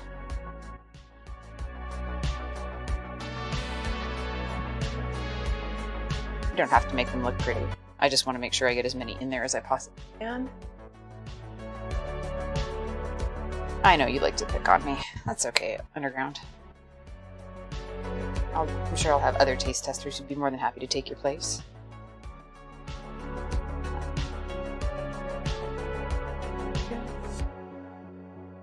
And you can pile this fairly high. Because like I said, we're going to do a lattice. Or we're going to try and do a lattice, I guess.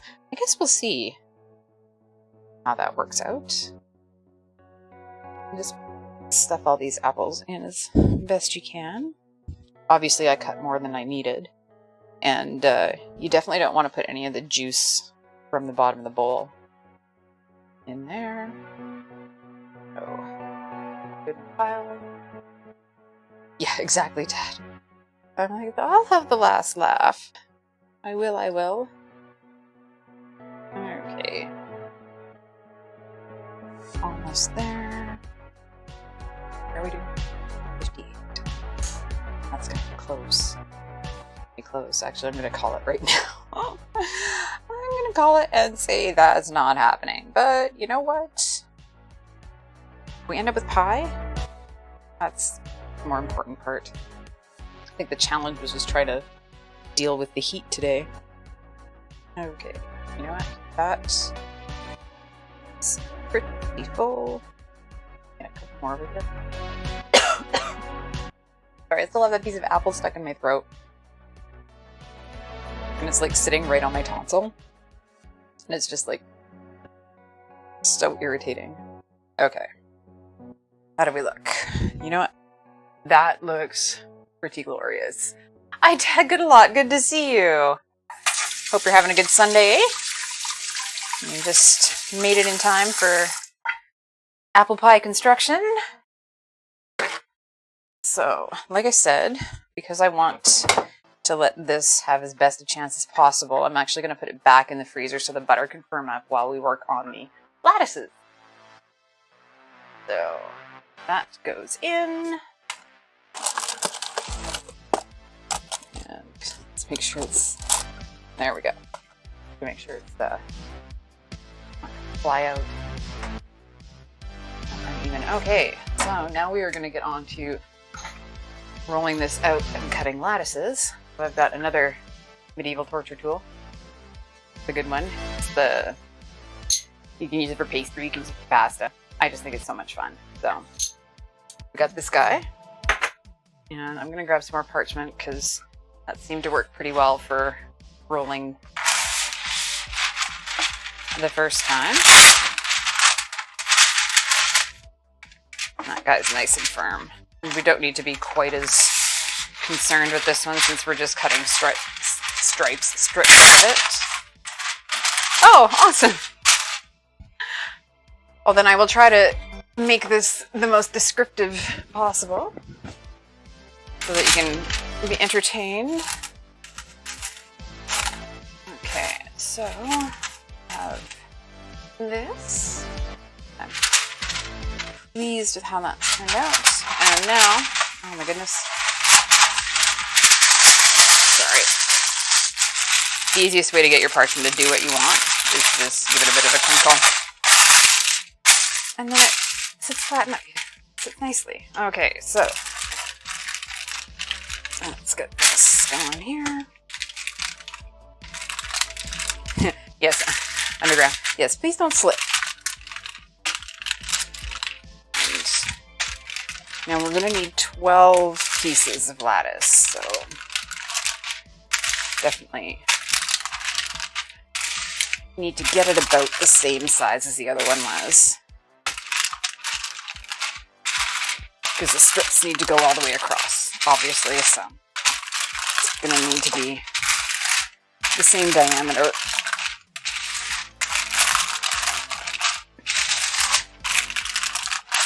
Yeah, this one's benefiting from having spent a little more time in the freezer, for sure.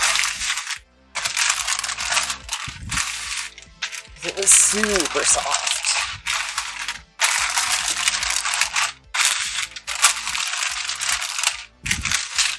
I think my Fitbit is actually going to count this as a workout today, which is good.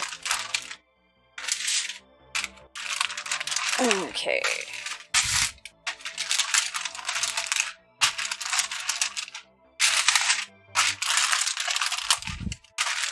I can see it's sort of cracking on the edge here, so I'm just going to do a little bit of repair work. Just want to push it all back together. Okay. Just have to keep an eye on that.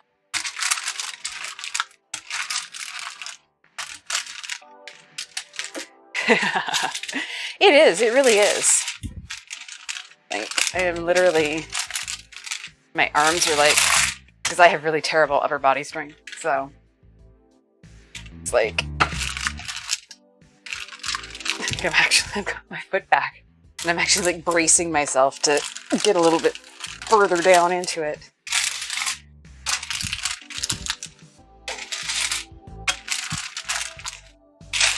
It's a good thing I have shoes on. Get that rubber sole planted.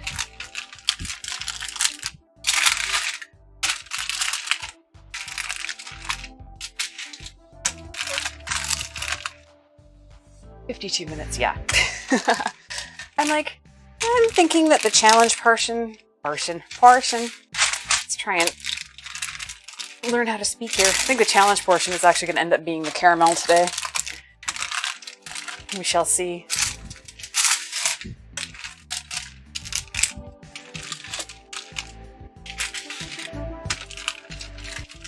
Okay.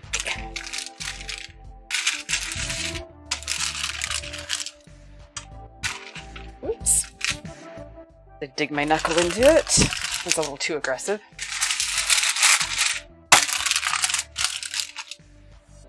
I almost wish I had a sheeter. You know, one of those big machines that's like rollers that they have in bakeries that they use when they're laminating things. That would be really handy right now.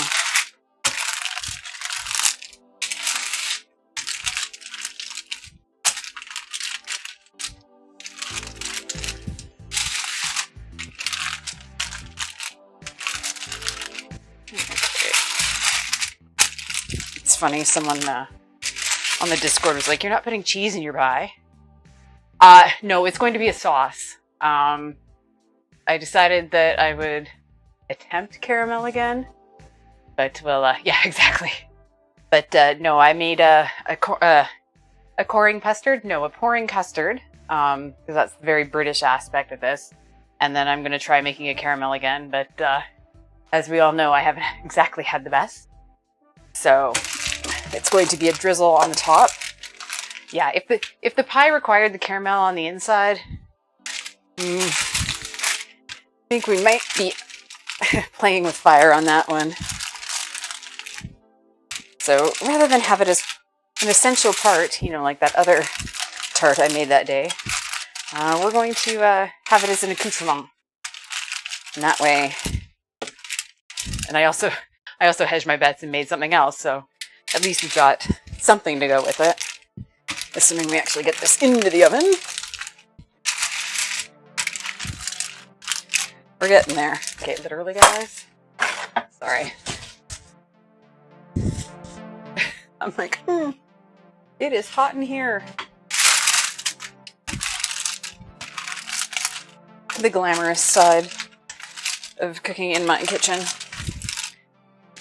8,000 degrees. Alright.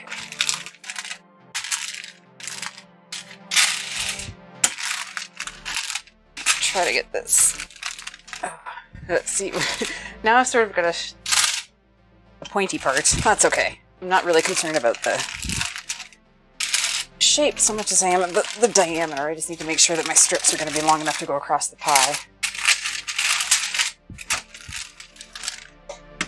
And if that doesn't work, we're going to be cutting out shapes and throwing them on top. Forget the crust on top. I'll just decorate. Decorate. Okay. Let's see where we are here. Oh yeah, nowhere near. Yeah, like the circle is here. My crust is not, so back we go.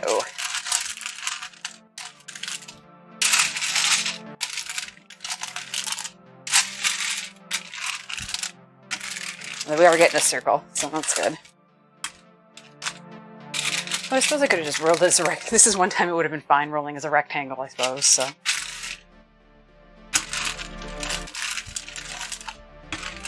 Let's this. Don't want it to get too warm.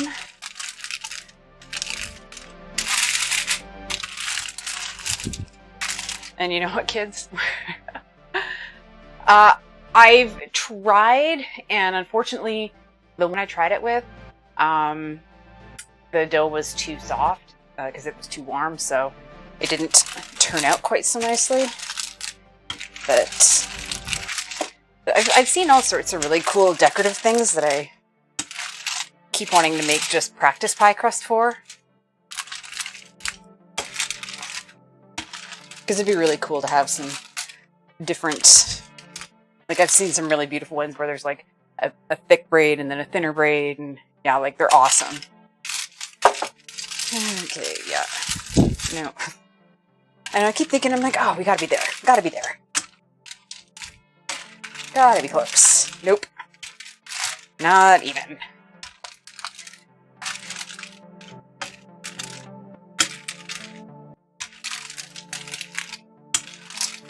But I think if we get fairly close, we can always hold a little. Yeah. And that's the thing, is if you don't have the exact right consistency of your dough, and if it's, if it's too hot,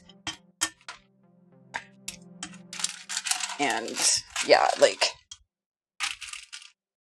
it just ended up being, it looked like a blob, basically, is what it turned out as. So yeah, not my best experiment, but like I said, I will eventually get around to making some test dough just for things like that, because they are pretty cool.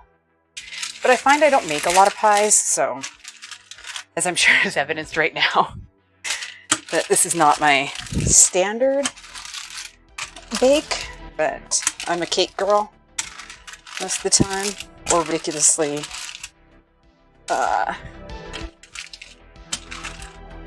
difficult entremets and things like that, because, if you're gonna put in the effort, you might as well make it worth it. But yeah, pies are not my thing, and I think it's probably because the pastry.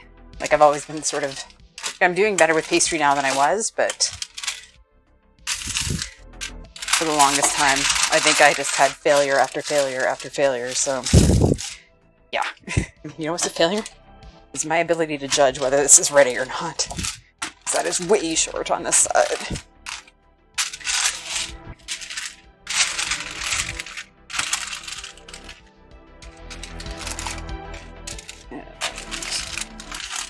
So I also need to be able to cut out about 12 strips from this, so we shall see.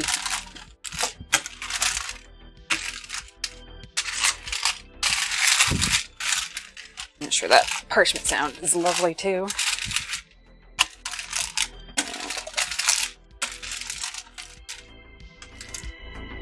Just need to check something in the freezer here. I'm just checking on the pie itself. Yeah, that's firming up. Okay, good.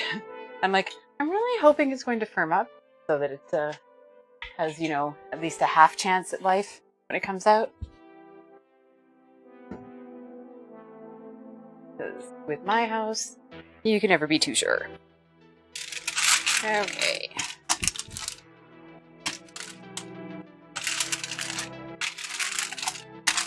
Yeah, you can tell it's getting warmer because it's starting to roll much easier, so need to speed things up here, Banzai. At this rate, it'll be ready for 4th of July. Yeah. I think that's pretty close.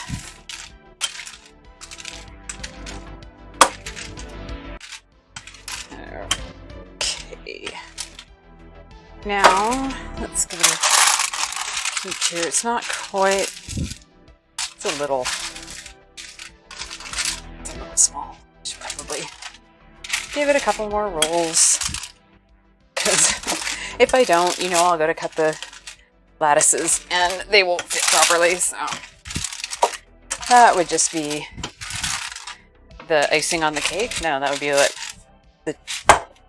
what would you call that in a pie reference? You don't ice pies. It's not a cherry on top. Oh.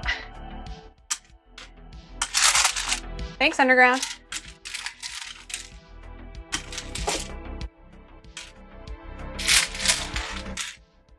Time for the band hammer.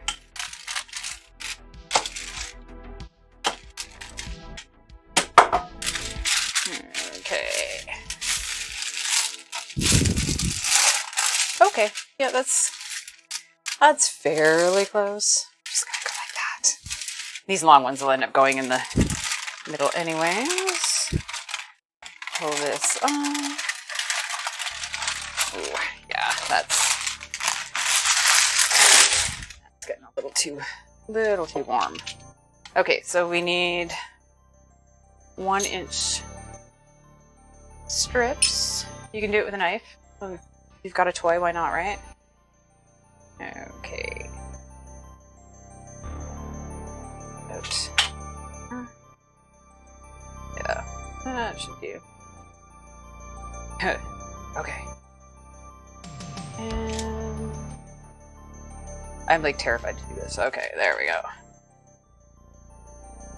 That's fairly straight. Yeah, we'll go with that. Okay. Yeah, the butter's starting to smush out of the bottom one there, so we need to get this show on the road. Okay, so I'm going to move these out of the way because we don't need them anymore. I'm going to grab the pie. And one thing we do need to do is we actually need to put some butter dotted on top of the pie, so cut that now. We need about... Thanks, Underground! It wasn't working? I know, I love it. It's so much fun. I just want to cut all of the things.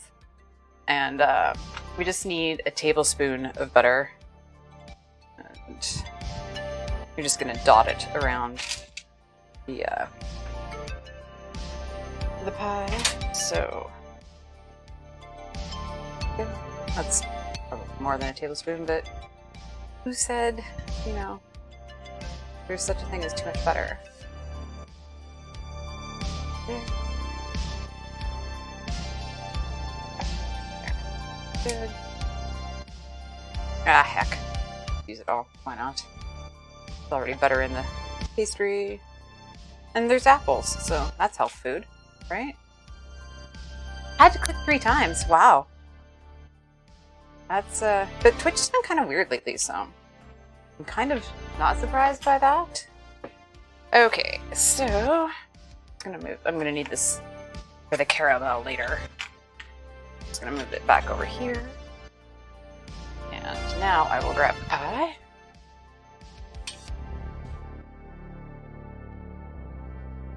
And hope that those are long enough to go across. Got butter fingers. So move so side. Oops. So start laying these pieces. Oh, this should be fine. Oh yeah, this is. Okay, so yeah, this is like scuff pie. We're gonna go with scuff pie today. A little concerned. Oh, because I'm ripping it. Perfect. Yeah, this could be not happening. Okay, so that's good enough to go across the top there. Excellent. Okay, they are long enough. That's good. Yeah, I didn't push down hard enough, so there's just man down. I'm taking a risk today just because I'm trying to get this done fairly quickly. But I'm looking at how warm this is, and yeah, I'm worried that this is not going to be as successful as I would hope. But you know what? Fingers crossed. It's going to taste good. It just might not be the prettiest. And it's definitely not going to be done in 39 minutes, that's for sure. I might as well just turn that thing off, because we are not hitting the timer today. So yeah, I'm gonna switch it up, and we are going to go with the challenge today is going to be, can caramel actually get made? Tune in at 11. Keep building here. Oh yeah, this is so stuck. So stuck. Alright, so yeah. This is definitely not going to be one I'm going to be writing home about, that's for sure. These pieces here. Now the butter's in the way, of course. Shorter pieces near the end. That guy's just gone. Okay. Not even sure I'll be able to hold that. One more on there. Oops. Yeah. No, this is like super, super soft, so I don't think this is going to be as easy as I hoped it would be. So now we're going to turn it. I suppose I could put one more on the edge, slide lower slightly. Oops. I'm gonna lose the butter on that one. Okay. Forget you. Get in there. Okay. So get one more in. The fun part is going to be trying to connect them. I think that is going to be the next challenge. Okay, maybe there was a reason there wasn't as much butter as I put in. Okay. Okay. You know what? You were right. That's too much butter. Scotch Bear, good to see you. Hope you're having a good day so far. Happy Sunday. Hope you had a good long weekend. Oh, man down, man down. Yeah, we are tearing into it here. Try lifting. I think I should have peeled it up from the parchment first. There we go. Okay. So we have our first parts there. 1, 2, 4. Yeah, we should be good here. All right, let's get the other part going. Let's slide my knife to release it. Seems to be working a little better. Okay. Well, at least I rolled it out far enough that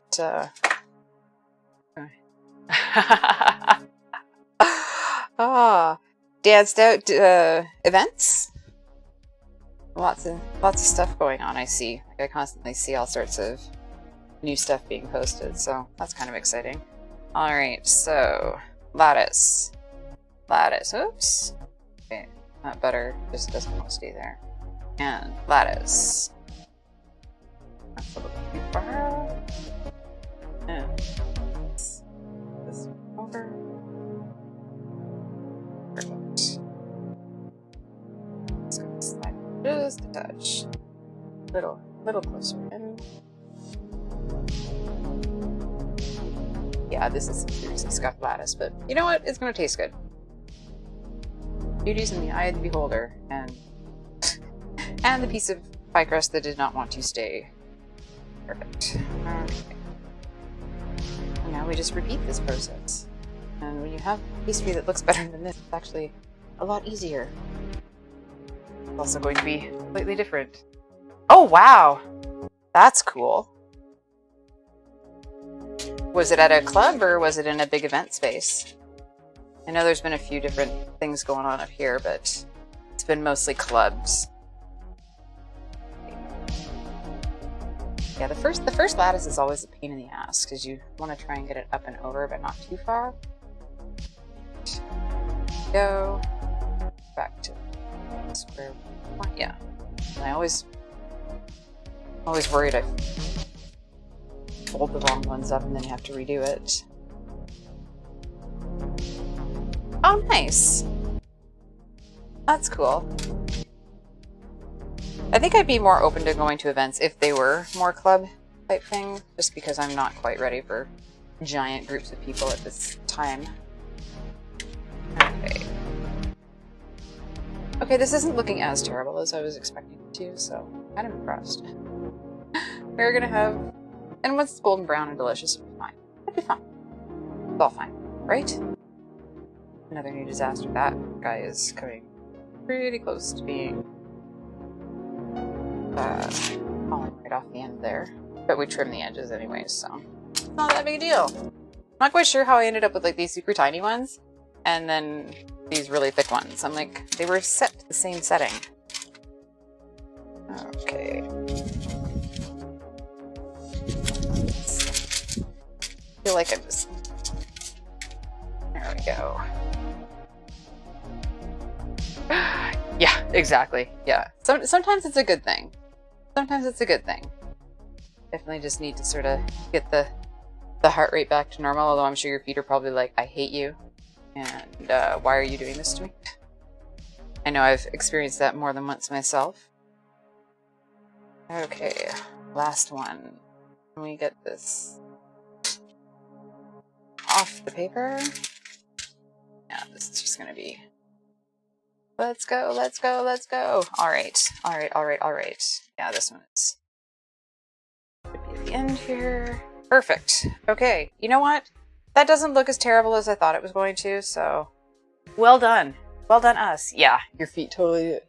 Yeah, exactly. Oh, okay. Oh, was it an all-night kind of thing? Like after hours? Now I'm just going to cut the excess. I'm going to just join together. I'm not even going to cut it. I'm just going to tear it because it doesn't really want to cut.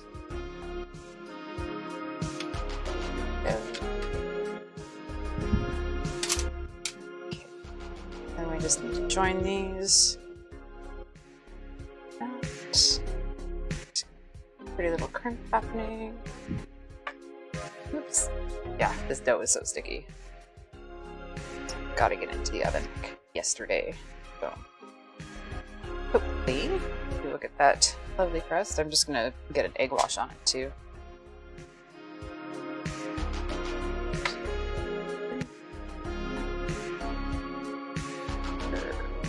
Okay, I'm pretty happy with this.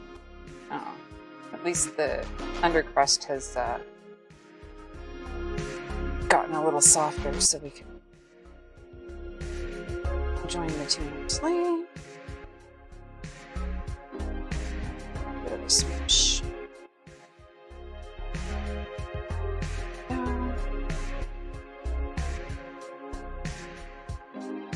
Yes, there will be an egg wash. There will definitely be an egg wash. You gotta put as much lipstick on this pig as we possibly can. Because it's looking pretty rough. But you know what? It's okay. It's a pie. And it's also really hot, so yeah. Not thinking we're going to have the prettiest pie, but at this point I just want it to come out of the oven. And be delicious and not have a soggy bottom. That's my number one concern, is I don't want a soggy bottom, because there's nothing worse than a soggy bottom. Okay. You know what, guys? I'm pretty happy with that, actually, considering I'm not firing on all cylinders with the heat here. Alright, let's get that out of the way. And we are going to do an egg wash, and it's actually egg with a little bit of milk in it. Let's get that. Just a splash of milk. Oh. I almost poured it into the pie. Yeah, exactly. Ah, yeah, exactly. As long as it's made with love and it's tasty, that's all that matters. And hey, you know what?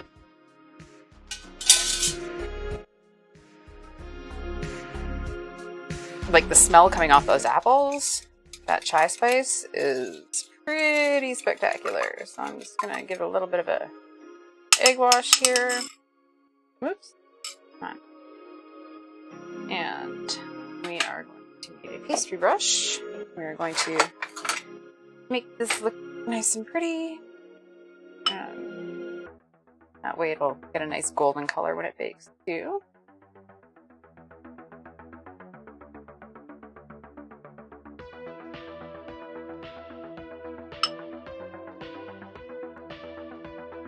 Now luckily, because it's not a closed top, you don't need to poke holes in it. If you'd put it in a full top, you would need to poke steam vents in it so that your pie doesn't explode.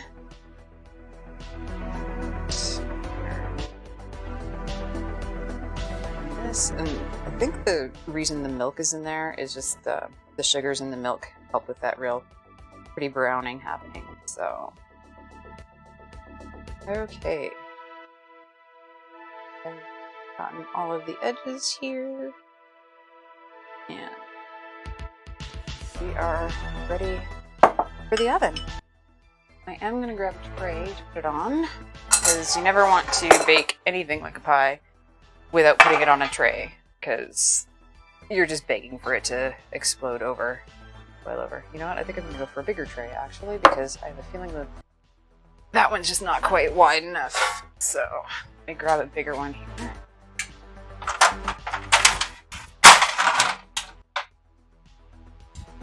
That way it'll catch anything, because there's nothing worse than having to clean your oven after something has exploded all over it. And we're headed to the stove. Now we are going to slide this baby in. Oh, hi Elise, hi Sadie. And this is going to go in at 400 for 20 minutes, and then we're going to turn the heat down and cook it for another 35. Where's my timer? Timer's over here. So 20 minutes at 400. Let me double check to make sure that is correct. Yeah. 20 minutes and then 30 to 35 at 375. So do 20 minutes there. Perfect. All right, I'm going to do a bit of a clear down. Let's get some stuff out of the way. And because now that we've done that, there is really no avoiding it. It's time for the show time. Yeah. 35 minutes in the oven, 27 on the clock. Yeah, pretty much.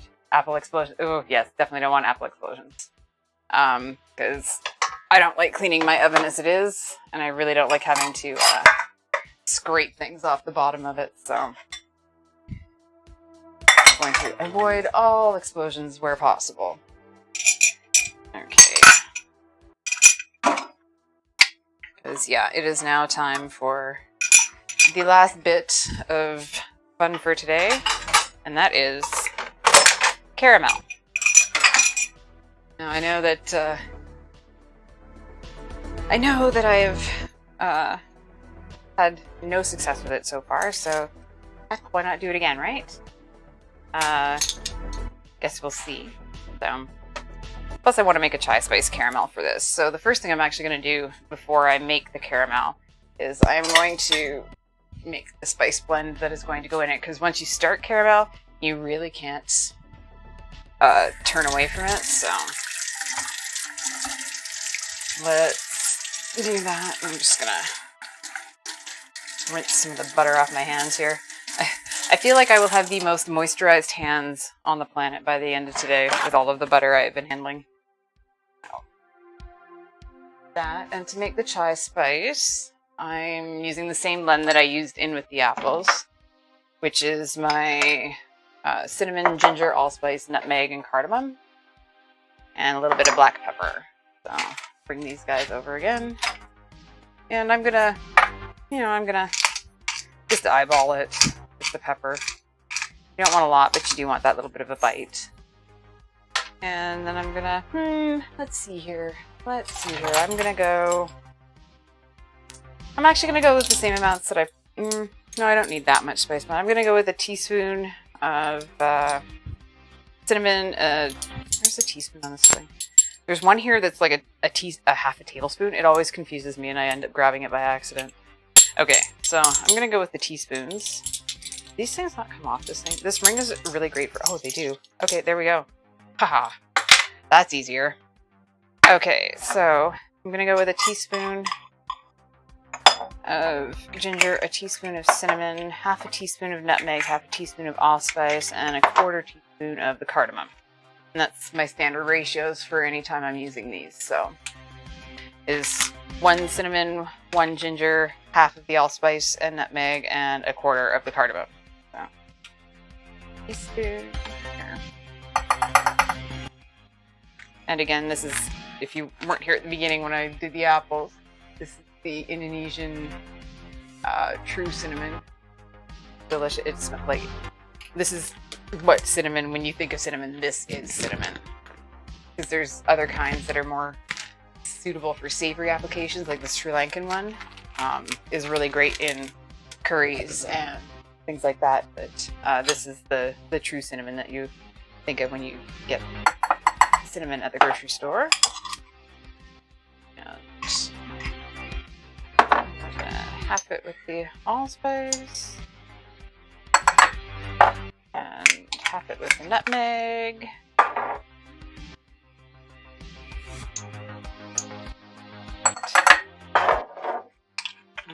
Quarter of the cardamom, and you can add more or less if you want. You don't have to add any spices to this recipe, but this is just a standard caramel, so I just like to spice it up, and since we're having the spicy pie, I'll go with the spicy caramel with it. Oh, just leave it quartered. Yeah, that'd be good. Stir around.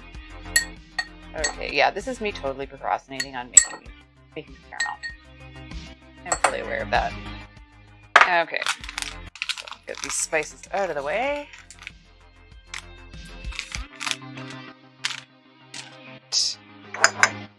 Bring the burner back and the pot. And actually, I'm going to get the other couple things ready for it too, because once you've got the sugar melting, you kind of want everything else ready at the same time so you can add it. So let's do this. Oh my god, my hands are literally shaking. Like, caramel has done me so wrong that I'm like, oh, I don't want to do this. Okay, okay. It's on. We're doing this. We're doing this. Oh, I'm bringing back the burner. Hopefully we'll not be knocking the camera over. Good view of that. And plug it in.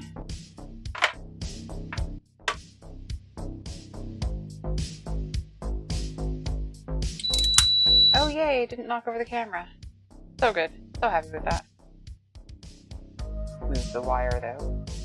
Precariously perched in front of the other one. Good. We good. Okay. Caramel helm. Oh. I know you have your clip finger ready. It's the Caramel Fun Show. Yes! It's gonna be caramel fun. It's gonna be caramel fun. I'm gonna get the other things ready so that when we're ready to add them, they are on standby. So I need a half cup of heavy cream. I can put it in this one because that's a half cup. I don't need the full one. And you definitely want your ingredients, your butter and your cream at room temperature, because that will definitely lessen the potential for it to seize. And also, it will help it combine better. And I also need 90 grams of butter.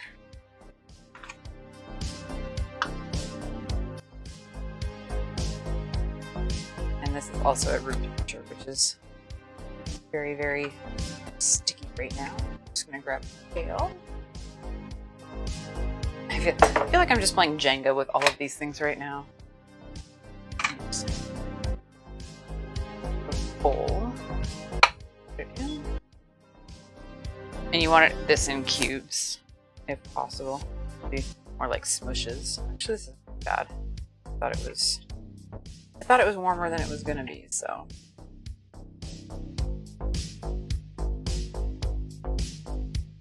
Because that way it'll disperse better. You don't want one big chunk of butter going in.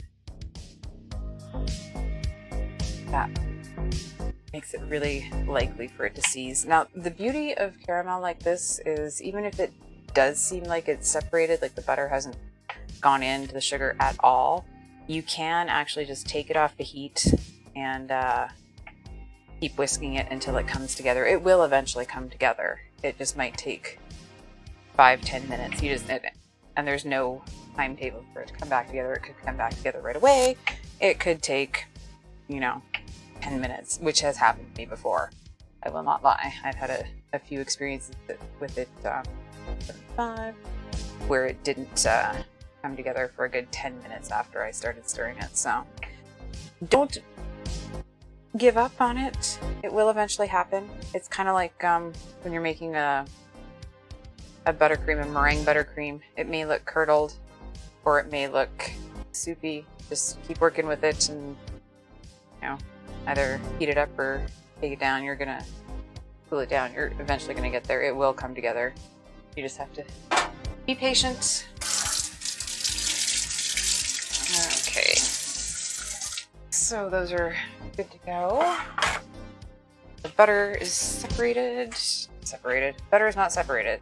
Butter is measured out and is no longer needed, so it's starting to get a little warm. I'm just gonna put it back in the fridge. You know what? I'm gonna leave it out because if I need to try this again, I don't want cold butter. So you know what? We're gonna leave it out because I'm thinking maybe if I act like I'm gonna have to make a second one, I won't have to make a second one. Okay, and I still need a pot. Get some sugar going here, and it's just a cup of sugar, which is 200 grams. So, 0 that. I've got this weird spot on my counter where it's like, yeah. I figured, you know what? If I prepare for the worst, maybe the best will happen. So, fingers crossed. So, we are going to just go this over this way. Measure out my sugar.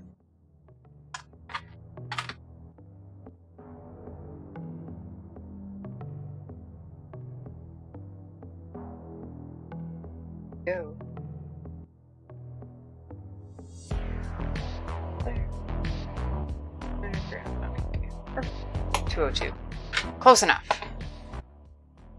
All right. I'm just gonna grab a wooden spoon because once we start this, can't really leave it. So just grab a little more used than others because I have some wooden spoons that are still pretty brand new and they're a little sharp around the edges, and I really don't want to scratch the bottom of my pot. So here we go, people. Here we go. We're doing it. We are doing it. I'm just gonna turn it down to 3. I'm like, I'm gonna do this on half, and you know what? I'm turning this timer off because we're clearly not making that. So bye-bye timer. It was nice knowing you. I think I've decided that timers and I are not friends for pies, so. And now we just need to sort of let this melt. Just keep stirring it. I'm gonna turn it like. Okay, stirring constantly. Stirring constantly. Fingers crossed. Fingers crossed. Okay. I can already see it starting to get a little sandy textured, so that moisture's coming out. And I'm actually gonna grab a whisk really quick because I totally forgot about that. I'm gonna need one, so. Okay.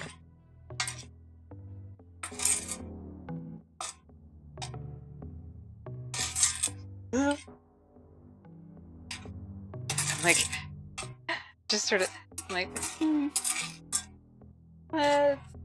oh yeah, you can see it's really starting to get that sandy consistency, so we're getting there. We are getting there. Okay with that.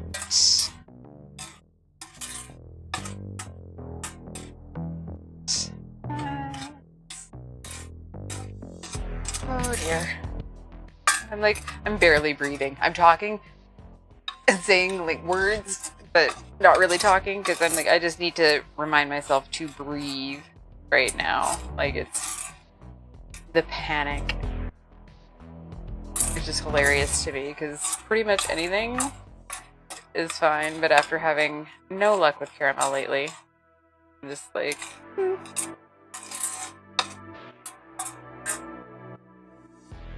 curious how that pie is going. I just realized that I've got like 6 minutes left before I have to go turn my oven down and put my pie guard on. So I'm thinking maybe this was not the wisest thing to start right now. It'll be fine. It'll be fine. It's all fine. Okay. And you do want to keep moving it around because you're going to have spots that might melt in pockets. And then that could end up ruining everything. And I'm wondering if maybe that wasn't a problem I had last time, which is I just wasn't stirring as much as I should have been. But I guess we'll find out. And this is new sugar, so I got rid of that sugar that was giving me all of the trouble the last time, so should be fine. Should be fine. Okay.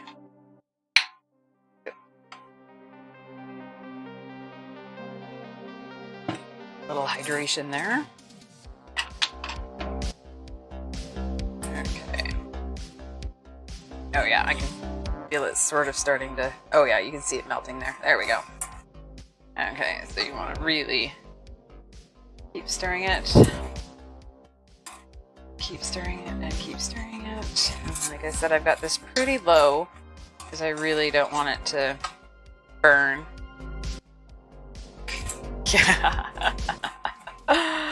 Okay, people, here we go. We are in the melting. We are in the melting. I am stirring. I am stirring. Feel it going pretty well. Gotta wait for it to all melt down. And turn that really not black color would be really awesome today. I don't want to, you know. It's all fine. It's all fine.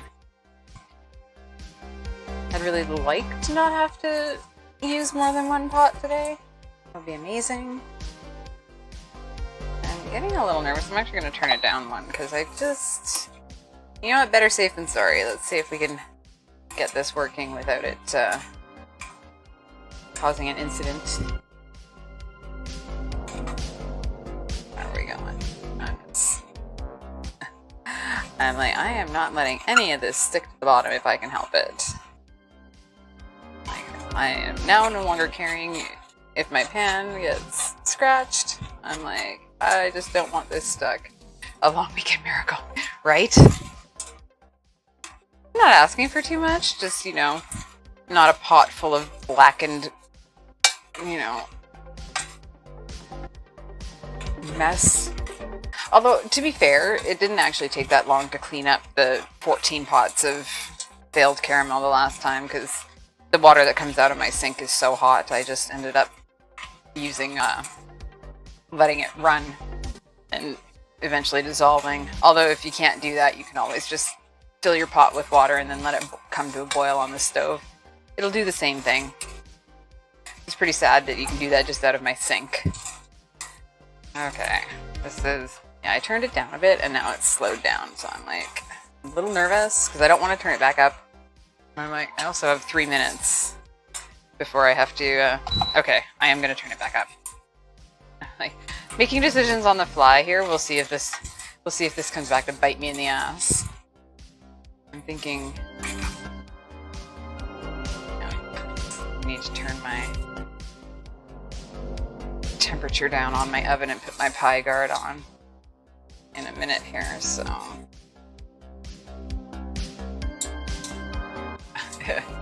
Yeah, pretty much. Have to adjust it back and forth. Okay, we're getting there. It's starting to turn a nice melty in the bottom. I'm like, and if I have to go and deal with that pie, I might actually take this off the heat for a second so that we don't end up, because I'm not going to leave it on the heat. Are you kidding me? I'm like, I've had too many problems with caramel. I am not leaving this sucker on the heat unattended.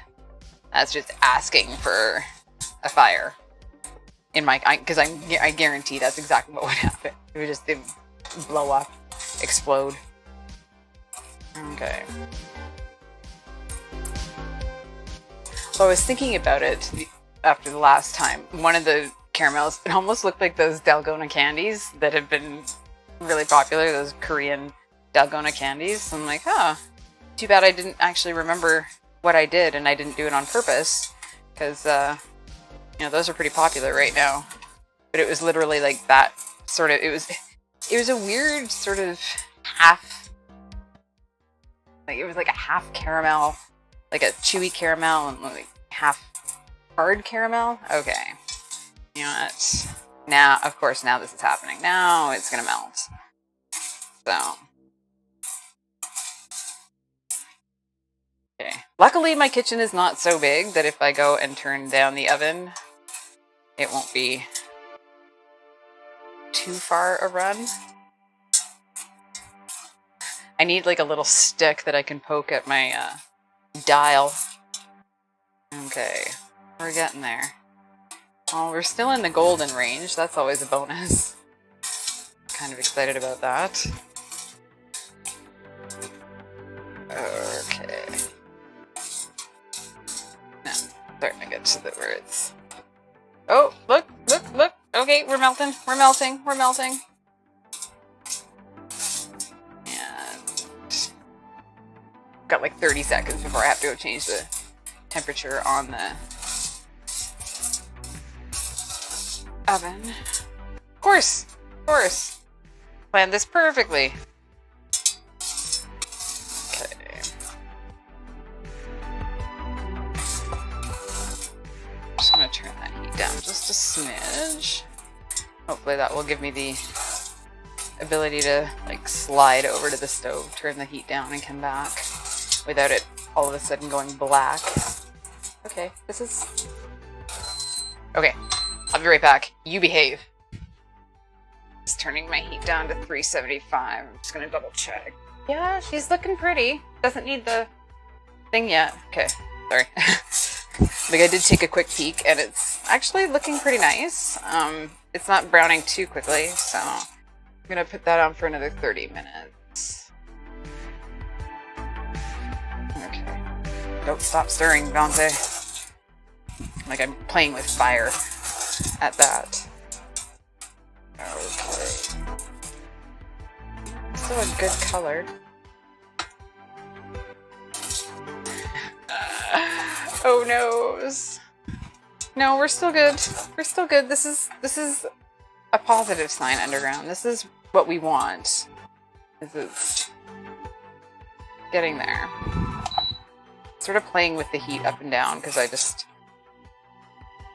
don't want it to melt too quickly and burn, and I don't want it to take forever. So, turn it back up. Okay, I'm gonna give it a second just to liquidize a bit here. Okay. As you can see, it's happening like super fast. There we go. Once it starts to go, it all sort of starts to go. And just don't want that what happened the last time, which is by the time it melted down, it was blackened. Be slightly more. Oh yeah, check that out. Okay, just leave it for a second. Leave it for a second. Leave it for a second. Leave it for a second. Okay, I'm playing with fire here. I know I am. Just gonna let a little bit of it melt. But there we go. Okay. Okay. Okay. Like literally, I'm just like, please. I am like saying every prayer that I know, which is pretty much one, and that's the one they teach you in school when you're a kid. Well, they used to. I don't know if they still do, but and in Girl Guides, you had to do it too. So that's that standard, the standard one that everybody knows. I'm just praying to the sugar gods and anybody else who wants to come in and lend a hand. I'd be super pleased with that. Okay, I'm actually doing not too bad here. We're still at a light amber, which is good because you don't want it to get too dark. But if it starts getting too dark, you know what, I'm going to sieve this anyways. So if we've still got some unmelted sugar, I'm going to cut my losses and just start whisking things in, because I would rather have the ability to strain things out later than have to start a whole new pot. Okay, that, ladies and gentlemen, yeah, okay. So now it is time to put in the butter. Now this might be splashy, so I apologize. I just grab some in. Oh, I need to rest my spoon on something because that is hot sugar and I do not want to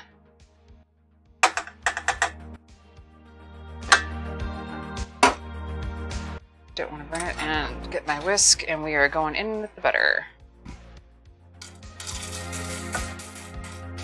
And now we just whisk, whisk, whisk, whisk, whisk, whisk, whisk. And hopefully this all comes together nicely. And hopefully I don't get a 3rd-degree burn from the steam.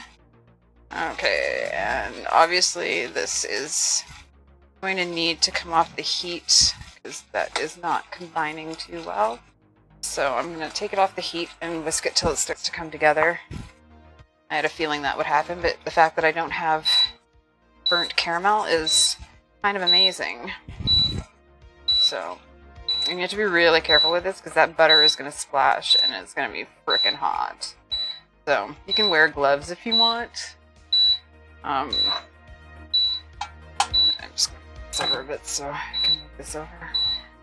You can wear gloves for it, like an oven mitt or whatever. I'm not too worried about the splashes. And just keep whisking until it all comes together. It will come together, I swear. I swear, we're getting there. Yeah, whiskey business. It's funny because I actually hadn't had that emote in there, and then I'm like, I know there's going to be some whisking today, so I think I'll put it back. So, how appropriate. Okay. We were getting there. It's just going to take a minute or two. Like I said, just keep doing it. It will eventually all combine. And you just have to... But you definitely want to do this off the heat. You don't want to do this on the heat. Okay, so there we go. And once that is combined, we're going to put it back on the heat. And we're just going to let it sit and just cook for a minute. And then we're going to add the cream. Should be good. Yeah, it's coming together nicely there. We just have to be patient. A pain in the ass, but there we go. Okay. Perfect. And now we put that back on the heat, and I don't know if that looks 100% right, but oh, I know. There we go. Okay, we're just gonna let that sit. I have a feeling that has seized, but we will see. We'll see. We're just gonna let that sit for a minute. It's gonna heat up and it'll melt up again. Hopefully it won't separate. Yeah.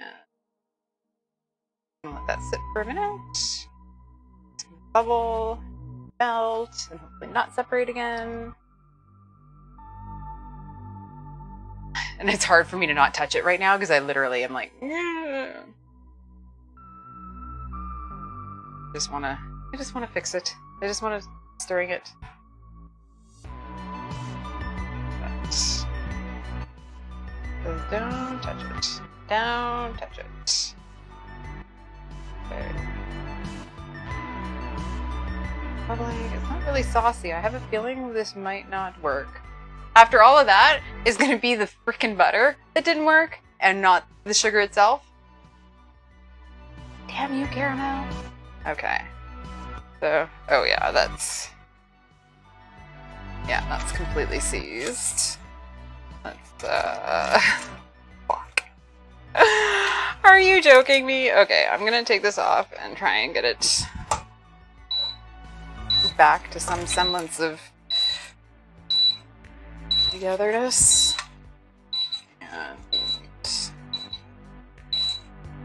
yeah, that is, oh, it's a little better now. That butter is just really being a pain in the ass today. It does not want to combine. This should be fun because now I have to add the cream, and I'm afraid that if I add the cream now, we're just gonna have like a giant seized pile. Yeah, it's pretty much a write-off. I'm like, do I waste the cream and try? Or do I just give up and try another batch of caramel? That is the question. Yeah, this is not good. The butter is just not happening. Yeah, so caramel hell, officially. Officially. Yeah, more dishes, right? I think it's gonna be Should I try another pot or should we just say screw the caramel? I'm like, you know what? I'm not confident with this, so I think I'm going to not waste the cream and maybe just try another batch of caramel. Because heck, why not? Yeah, this butter is just not going to reabsorb. Like, look at this. It's like peanut butter consistency and it's oily, and yeah, I don't know what happened, but once again, well, yeah, like I'm just making it worse at this point. Oh no. I'm so sorry to hear that, Funk Shop. Your internet is probably this. That's what it is. It's ruined caramel. Alright, you know what, guys? I'm going to... I don't know why I keep stirring it in the hopes of it getting back in one piece. Yeah, you know what? That is a disaster. Holy shit. Yeah. Peanut butter in a pot? What? Peanut butter in a pot? Yeah, pretty much. Alright, another disaster. Yep. Okay. Do I do another pot? Do I do another pot? You know what I'm going to do while I'm trying to decide if I'm going to do another pot or if I'm going to be happy with just the caramel and wiping some of this splashed butter all off the burner is I'm going to go actually check that pie and see how we're doing. One more? Okay. You know what? I've got one more pot, so I think I'm going to give it one more try. And let's take a look at this baby here. Oh, she smells delicious and is looking pretty pretty. Okay, I'm actually just going to put a pie guard on it so that the crust doesn't burn at the edges. I have a... You can do this with foil. I have this fancy little silicone one. So, there we go. Try not to touch the pie dish with your hand, if at all possible. There we go. Exactly. I did leave the butter out so I could try it one more time, so you know what? Let's go for it. I'm just gonna put this back in. It's looking pretty solid there. I'm kind of happy about that. And, alright, I need to grab the other pot. It's just around the corner, so I will be right back. Well, you guys are coming with me because I'm not turning my mic off, but yeah, no. Just have to remember where I put it. So, okay. Yes, I've got a pile of pots in the corner just in case. And let's try this again. Now, I'm actually wondering if maybe I should do this stove. Maybe I should do this on the stove in a different pot. Because I'm wondering if it's maybe because these aren't like super heavy bottoms. Maybe I just, oh, now I've got stuff on. So, you know what? I'm actually going to not use the burner for this one. I'm going to head to the stove and go, oh god, look at this. Look at this disaster. That's just awful. Okay, I'm going to go to the stove to do this because I think maybe a heavier bottom pot, you know, after I went to all the trouble of grabbing this one, maybe a heavier bottom pot might work better. So, fingers crossed. I'm just gonna... I've got sugar stuck to the counter that I'm trying desperately to get off there. Alright. So I'm gonna use this guy here first. Let's see if this works. And this could be a complete and utter failure too, who knows. So, let's measure out, again, 200 grams of sugar. And I'm also going to get the butter ready for the second round so that it's good to go, should this actually turn out.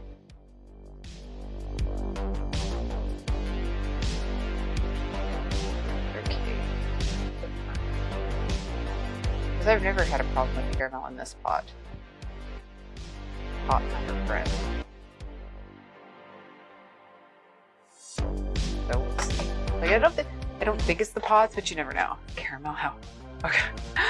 Nick, good to see you. Sugar's fat free. Exactly. Exactly.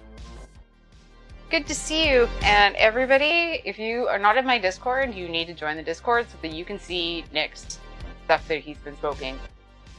Those cheesecakes look ridiculous. Oh my god, they look so good. So, so good. Actually, and those pizzas too. Like, yum. Alright. Sugar is measured out. I'm gonna get the butter done here. I'm just gonna unplug the burner. I don't need it anymore. Here we go. Try not to knock the camera over for a third time. I think twice in one stream is, you know, all I need. Get that out of the way.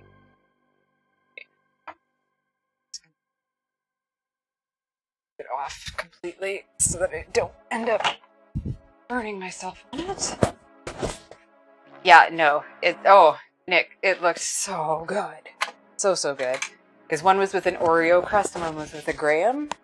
Yes? But it had that nice little tinge from the smoke. Oh, so good. Alright, so let's try this again. We need 90 grams of butter. I'm like, I think I have exactly enough butter for this, and that's it. And then, you know, if this one doesn't work out, yeah, we're pretty much... I think, actually, I probably do have more butter in the fridge. Let's be realistic. Okay. So, let's switch her out here. Yeah, you turned up just at the right time, Nick. We're gonna do batch number 2 of caramel and see if we can't get it to work this time. We don't seem to have much luck on this channel with caramel. Sugar has not been my friend. It likes everything. Exactly. That's the whole point. Is you gotta learn as you go. Trial and error is the best way to figure things out. Except with caramel. I'm just gonna put it out there. Trial and error is not something you want to be doing with caramel if you can avoid it. Ugh, this butter is so melty now. Like, my kitchen is just starting to get a little on the warm side with that oven going. 61. Are you kidding me? Am I not going to have enough butter with this? Okay. Well, if I have one piece that's not quite room temperature, I need 10 grams more butter. And it begins. Now, well, at least I get to use some of the other butter that I have kicking around in the fridge. So there's that. Let's see here. You know, I usually have like 5 or 6 bits and pieces kind of things happening. So we'll just use a little bit of that butter from earlier. Okay.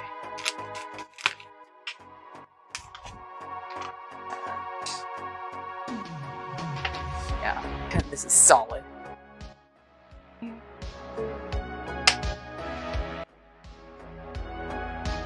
Alright, I'm glad I didn't waste that cream. I do have another half a cup of cream if I needed to, but I'm glad I didn't. Oh, that's 90. Perfect. Okay.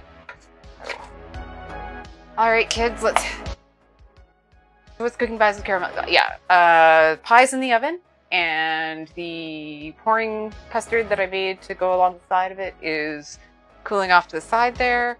And now we are on attempt number 2 of caramel because number 1 ended up looking like this.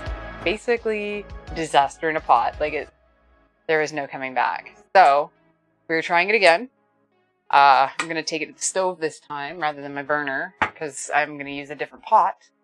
And we're going to see if we can't get the caramel to work over there. I'm getting the butter and the cream ready. Slide those because you'll need those in close proximity. And these apples just keep moving around everywhere. Pot's clean and this bowl is not. So I don't want to do that. I'm just going to move that out of the way. And we are headed back to the stove. So let's get my burner going here. Gonna do a medium heat. And let's grab another spoon. And fingers crossed, all the prayers. All the prayers right now.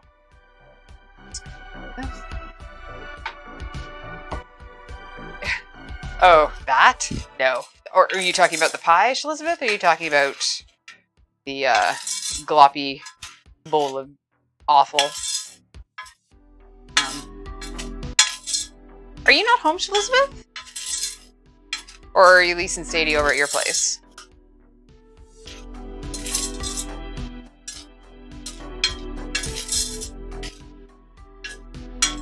Okay, now this is the fun part where we just wait patiently.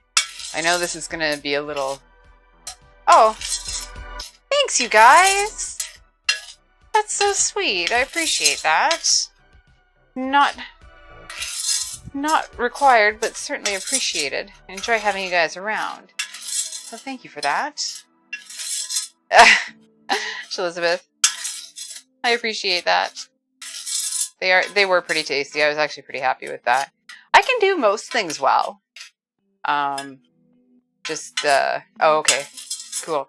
Yeah, like I can do most things well. Just apparently I can't seem to get caramel right. Which, you know, I suppose if I have to pick one thing, I guess caramel would be the one thing I could leave behind. I'd rather be able to make a great cake and, you know, the world's best butter tarts, according to Elizabeth. And she's not that she's, you know, the least bit biased, but alrighty. Let's keep these moving.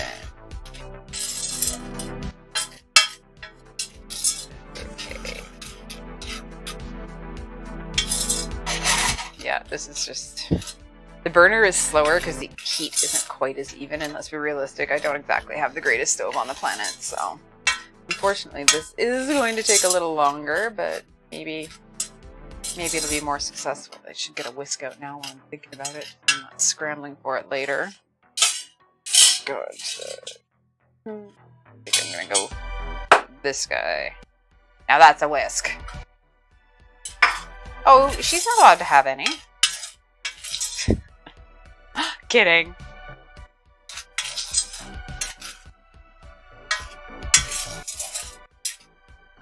Okay, starting to get that sandy texture again. It took much less time to get to that spot over there, but yeah, but we are getting that sandy, so it's starting to get that damp kind of feeling to it, and it feels heavier. Like I know it's the same amount of sugar, and that's kind of the same as when you use anything. Is that you need to be able to feel it to know exactly what it's like, but it actually, like, it feels heavier. It's harder to move.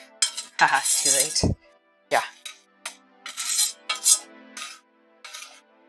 Well, I think Underground liked his. I don't know. I think I forgot to post a picture of that, but Underground had a tart with a nice scoop of the Nanaimo bar ice cream on top, and then some candied bacon stuffed in the ice cream.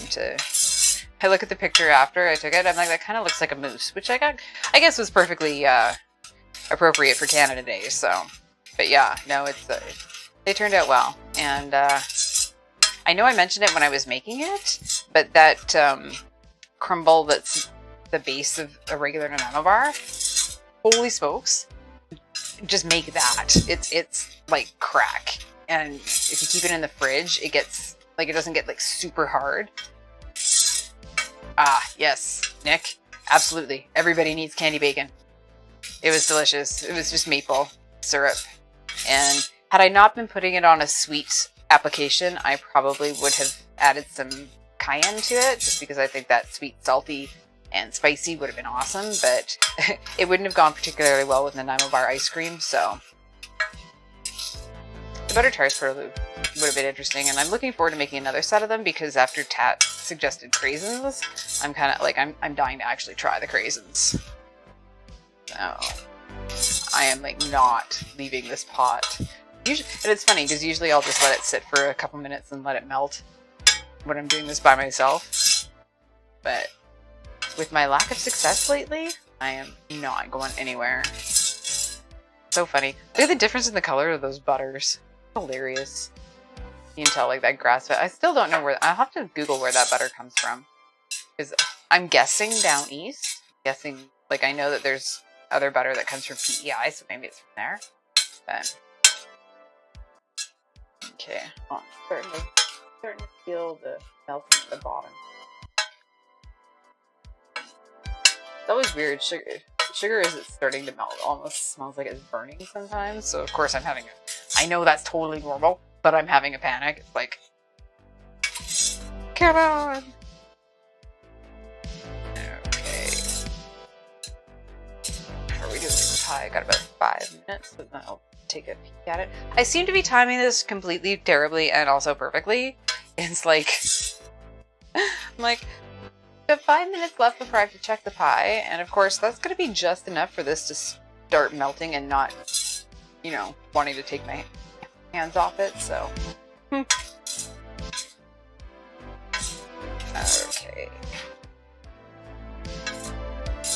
Yeah, oh yeah, you can feel it starting to stick to the bottom of the pot here. So, we're definitely at that sort of tipping point where it's going to start liquefying.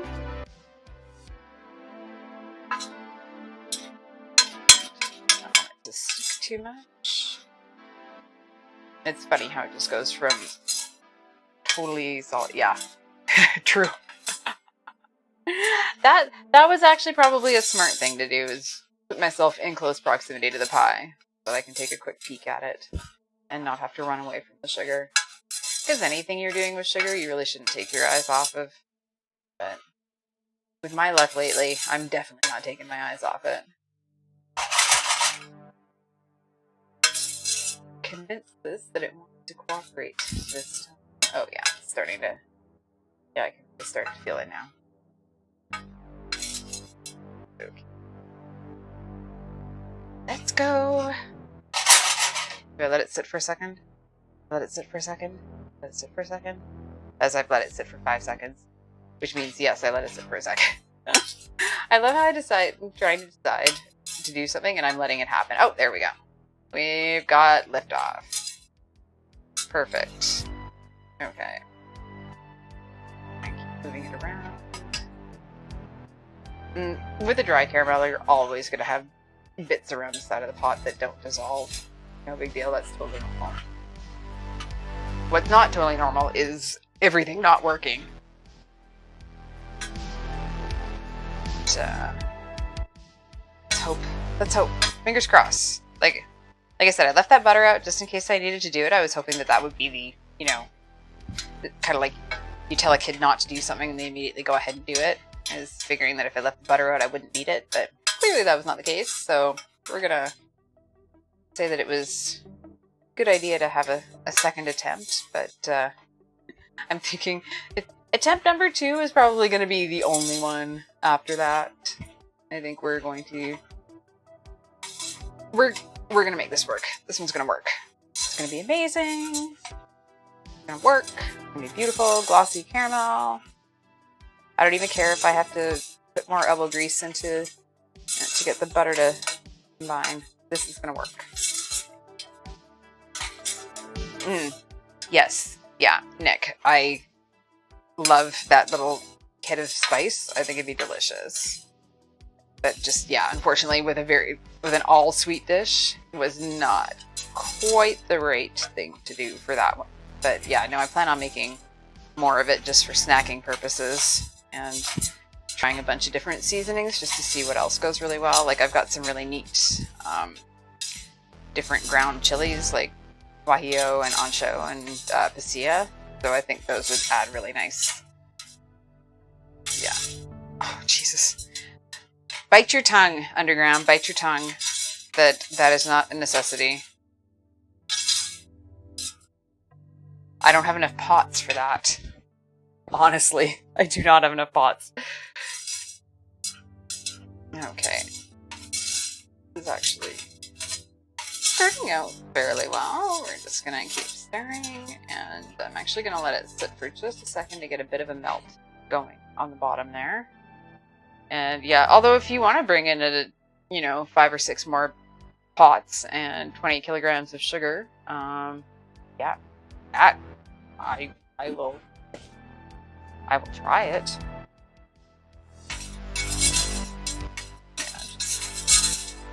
Yeah, letting it sit and liquefy is helping melt the stuff that isn't quite as close to being ready to go.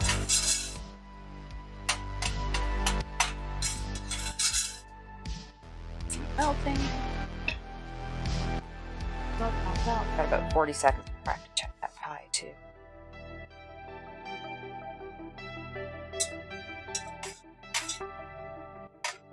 Okay. It's going pretty well. I'm gonna be able to actually leave it for a second.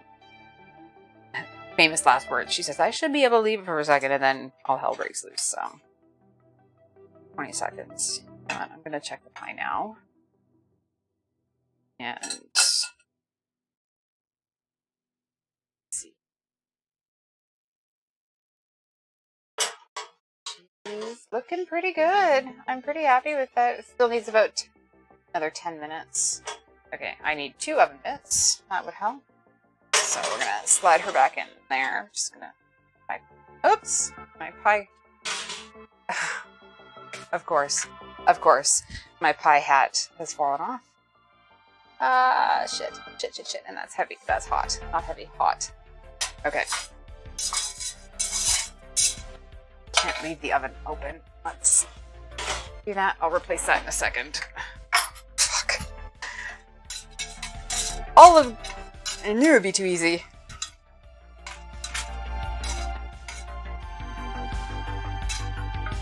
Okay, so keep stirring.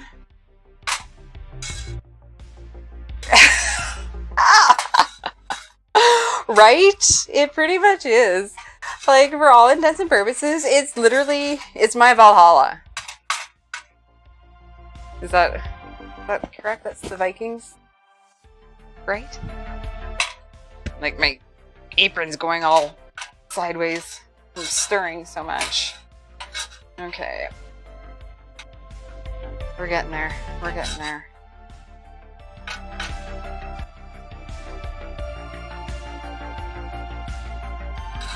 Like I said with the first batch, if there's some that just refuses to stubbornly not melt, I'm not going to worry about it because I'd rather have the caramel the color I want than have it with, a few lumps that are going to kill anybody. And I'm going to strain it afterwards anyways, so. Looks like we're doing pretty well here. I'm reluctant to take it much further than that. So.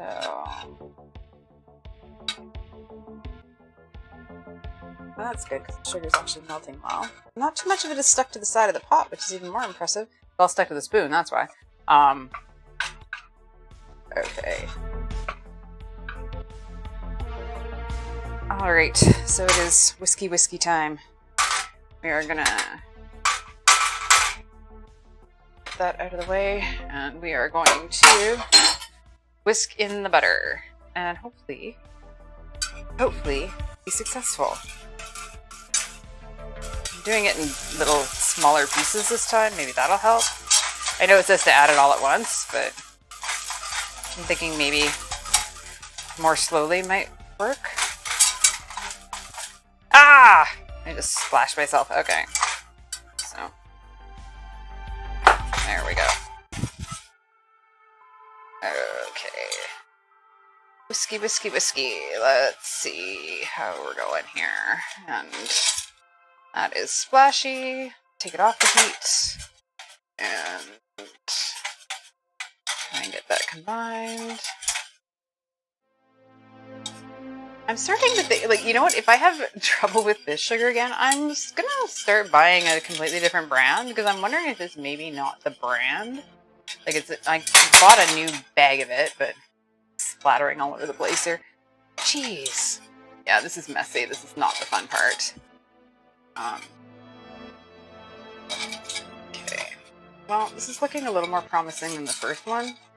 Meanwhile, I'm going to have to clean my entire kitchen.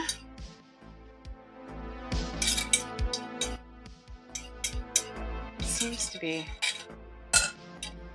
not terrible. Okay. I'm just going to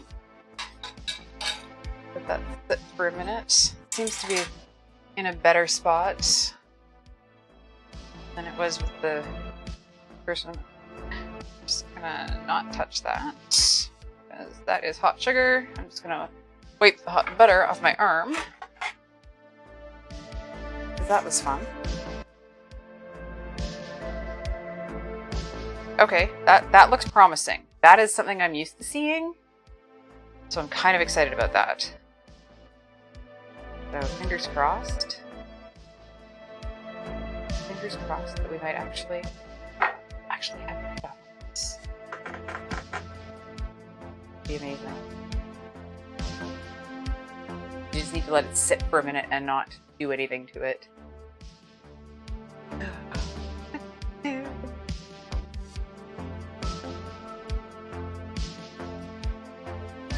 7, 6, 5, 4, 3, 2, 1. Okay, it's showtime. Now it's time to add the cream. So we're going to do this very slowly. Not from a height. This is going to bubble up. Steamy. Definitely want to whisk with a longer handle for this. I'm glad I chose that one.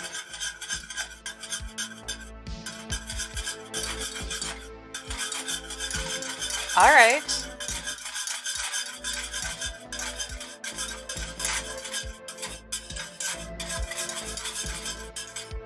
Get that nice and combined. And now I'm going to let that boil for a minute. That'll give me enough time to go over and grab the spices that I measured out earlier. Stir.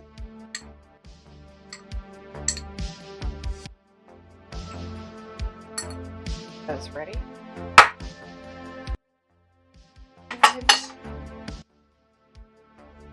Okay.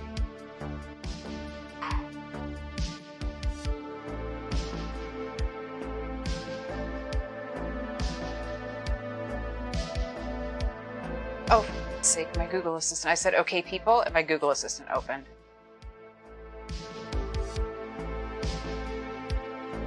I hate Google Assistant. Okay. This.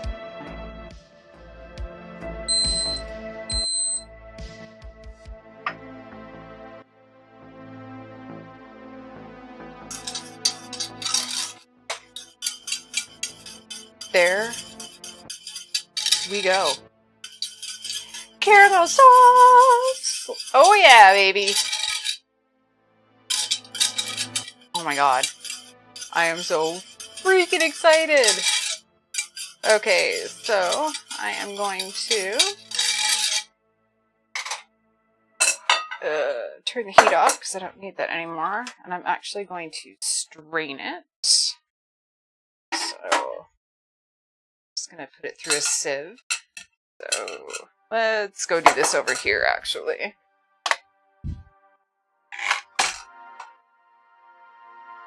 After I went to go get the spices, I decided to move back over here. So we're gonna sieve that because there are probably going to be some pieces of undissolved sugar, and that is not the tastiest thing on the planet. So you want to work kind of quickly with this because it is gonna stick to the pan as it gets cooler. It's still molten hot, so please, if you're doing this, please be careful. And don't spill it all over your counter like I just did. That's just a waste of good caramel. All right, so I'm wondering if it was the fact that those pots don't have a as heavy a bottom as this one, because this is a super heavy duty pot. Like, got a really thick base. So thinking that might have been what the problem was. Just put that out of the way. I really need to check on that pie. So I get this one. See, all of that was left in the pot. Finally. I don't know if it's the burner, Elizabeth. I think it's the pots, because those pots have pretty thin bottoms. Like, you can, like, they're IKEA pots. They're not the most, heavy duty. So I'm wondering if it's maybe it conducts the heat. It gets in there so much more quickly that it might just overheat too fast. So, lesson learned.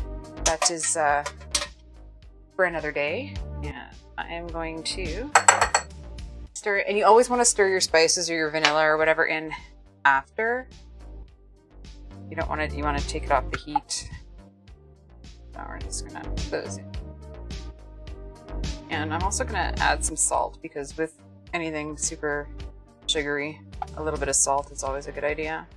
Stir this. I'm probably gonna have to strain this again now that I've added that, but I want to get the sugar out. I think that's probably going to be enough. That's not a huge batch of caramel, so we're just going to... Oh my god, it smells so good, though. Yeah, more dishes. More dishes. Okay, well, it only took 2 pots this time, so there's that. I'm excited about that. Just going to let that cool a bit. I'm going to go check on that damn pie before I forget about it completely. I can smell it. It smells amazing, so... that, and I'll sieve this again once I've done that. Okay, need to go check on that pie. You can there for now.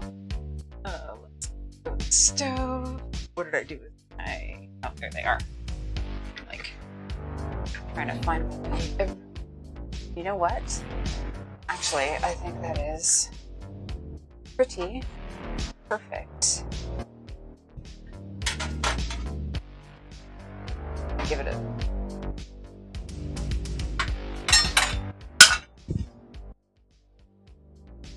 You know what? That's actually cooked. Oh my goodness.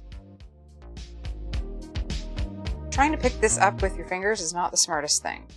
I should get my nemesis, the tongs, because I'm sure that'll go well. Let's see if I want it just a smidge browner. So pick that up. Or not, apparently. Okay, you know what? You know what? Are you kidding me? Oh god, me and tongs and this thing? Yeah, no. This is just what the actual...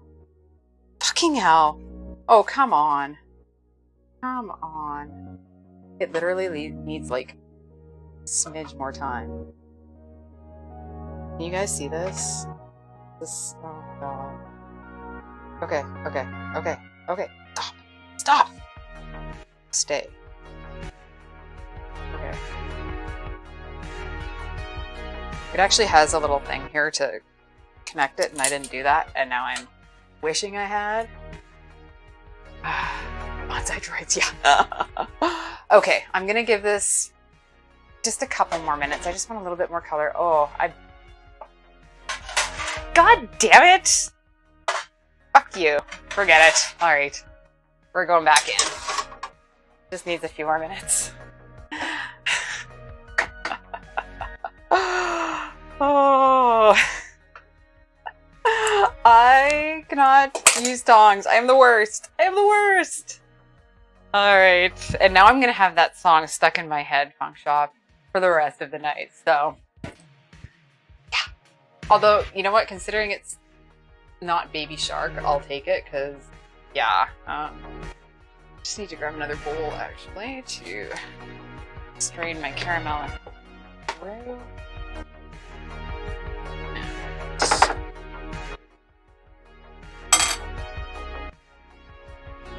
Where's my bubble? There it is.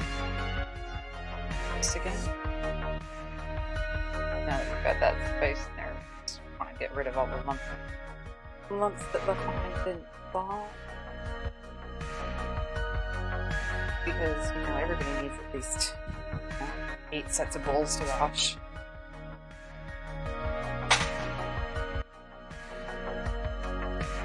Okay. Go.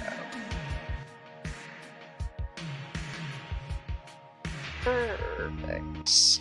Oh my god. I am blown away that this actually worked.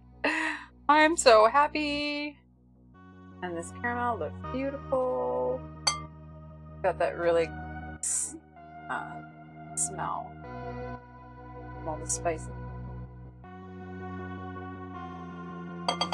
That's it. Look at that. Look at that. Oh, that is beautiful. I am going to add a little bit of like salt though. Salt. Because you always want to add salt to anything sweet just to make it enhances the flavor a bit. So I'm just going to put a little bit in. And you can put as much or as little as you want. If you really want like a salted caramel, you can definitely do that. So, I love that combo of emotes, Funk Shop. Just going to give her a stir there. Oh yeah. Okay, I need to give this a try. Just because I think it went just the right color, didn't go too dark. And I'm happy with that. And the best part about caramel is if you seal it tightly, it'll live forever in your fridge. Like if you get a good mason jar, if you put it in something that doesn't have quite that airtight seal, it won't last as long, but I've had jars of caramel that are still perfectly good. Yeah, exactly. Gravy. Everybody, ladies and gentlemen, this is Tat Gravy. Yes, a very big spoon. Alright, I'm gonna grab a smaller spoon, because, of course, it is time to try this out. Don't want to pull locks, burn my face off. This is molten sugar after all, so you don't want to take a giant spoon. You definitely want to give it a try.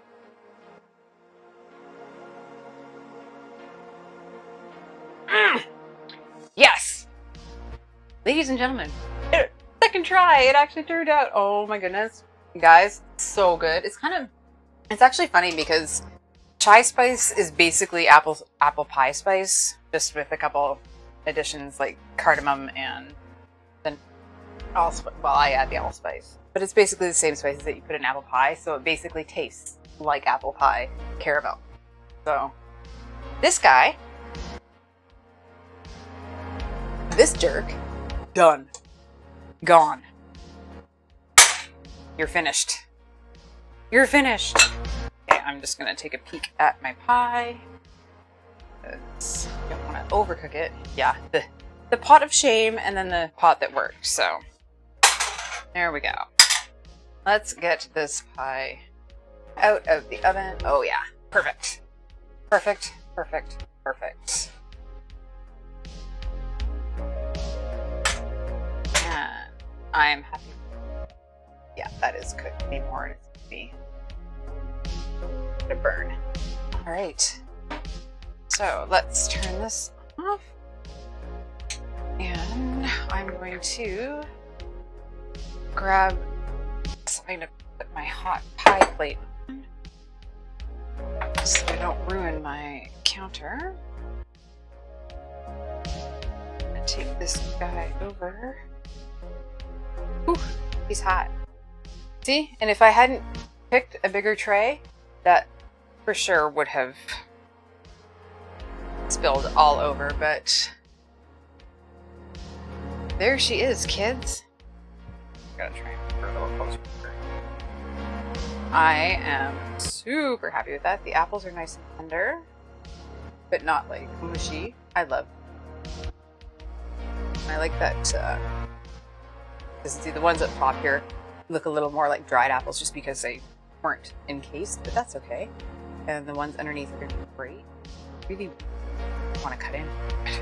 I really thank you. I really want to cut into it, but I'm afraid that if I do that, it's just going to fall apart because it hasn't had enough time to cool. But yeah, so ladies and gentlemen, we have a pie. So and we have caramel, and we have pouring custard. So you know what? I'm gonna give it a couple seconds here. I'm gonna take the custard out, give it a stir, because it's been sitting there for a while, and it's definitely nice and cool. Plastic wrap stuck all over everything. And spoon.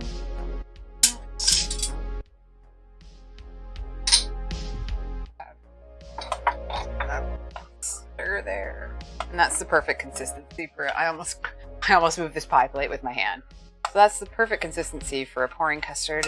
That's the whole point, is you be able to pour. So we're going to get some into these jars here so that you can pour it on the side as you wish.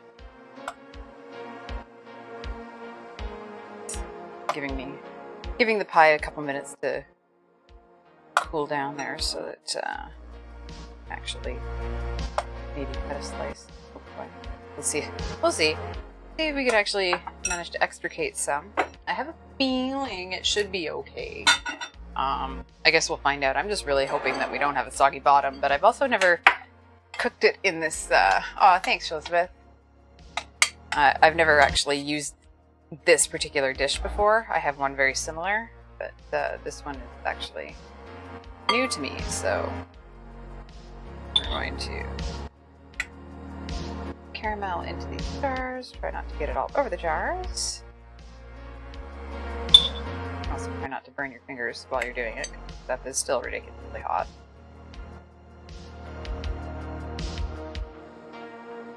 Yeah, terrible job. Oh, okay. So let's a little bit more, because you know, never have too much caramel. But you can make a gigantic mess of it, and I am doing just that. Alright, so we have some caramel on the side. I'm just gonna slide the bottle down. And got some McLaren's cheese. Nope. No, this would not be good with cheese. This is a chai spice pie, so we definitely would not be doing it any favors by having cheese. So a traditional apple pie, yeah, but this one would probably not be too tasty. So, all right, moment of truth, kids. We're gonna actually try and get a slice out here. Just gonna grab a plate to put it on. Feeling that I could be asking for trouble, but because this is really, really hot, you really should let it sit. Honestly, if I'm, let's see my bottom. I know I'm nervous. It might be. I have a feeling it might be soggy just because it got so hot in here, but we'll find out. And even if it is, you know what? Content. Literally. It'll be, I need that Price is Right fail sound when you like overbid or when you lose the game. Bah, bah, bah, bah, or whatever it is. Okay. Let's cut a giant space. Okay. Oh yeah, that's cutting nicely. So many apples in here. Great job. Oh. Little sliver here. And mental note, not a mental, an out loud note. You should probably not cut your pie so quickly, because letting the juices settle will also help it set up and thicken up. So, you know, I want to see what it looks like. So, all right. Let's make sure I threw everything here.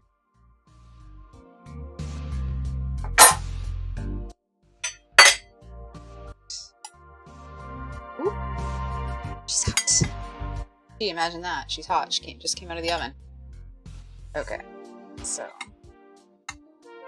now can I get under? Okay, that's too wide, or I haven't cut well enough here.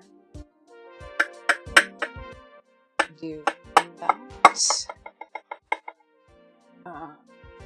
These are the final dishes underground. An apple there. There we go. Okay.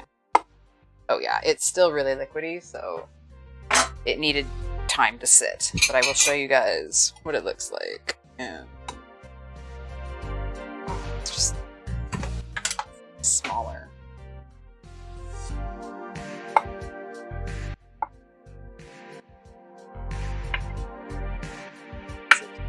Come out this way. This way. Okay, there we go. Yeah, there's a lot of liquid that just needs to settle in. Ooh, yeah. That is...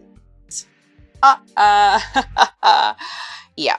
So that is what you do not do, is take it out too soon, because then you end up with a pool like that. And that, after letting it sit for 3 to 4 hours, will eventually cool off and set up for you. So yeah, like and unfortunately the butter was way too warm, so it melted. So the crust itself is a disaster, but the apples are delicious.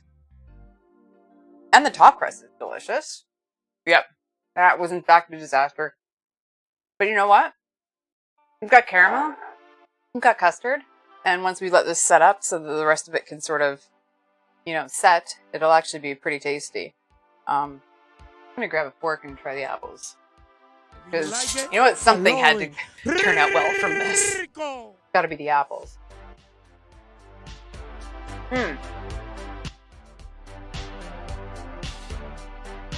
Apples are a definite hit. Crust obviously got too hot. Like the butter got too warm and it didn't do the air pocket thing in the oven on the underside. So yes, unfortunately, I have a soggy bottom. And nobody likes a soggy bottom. But you know what? I'm going to let this finish cooling and let it set up a bit. Maybe take a baster and drain out some of that liquid. So it was, today was half and half. I managed to get caramel made. And I managed to get the custard. The custard is easy.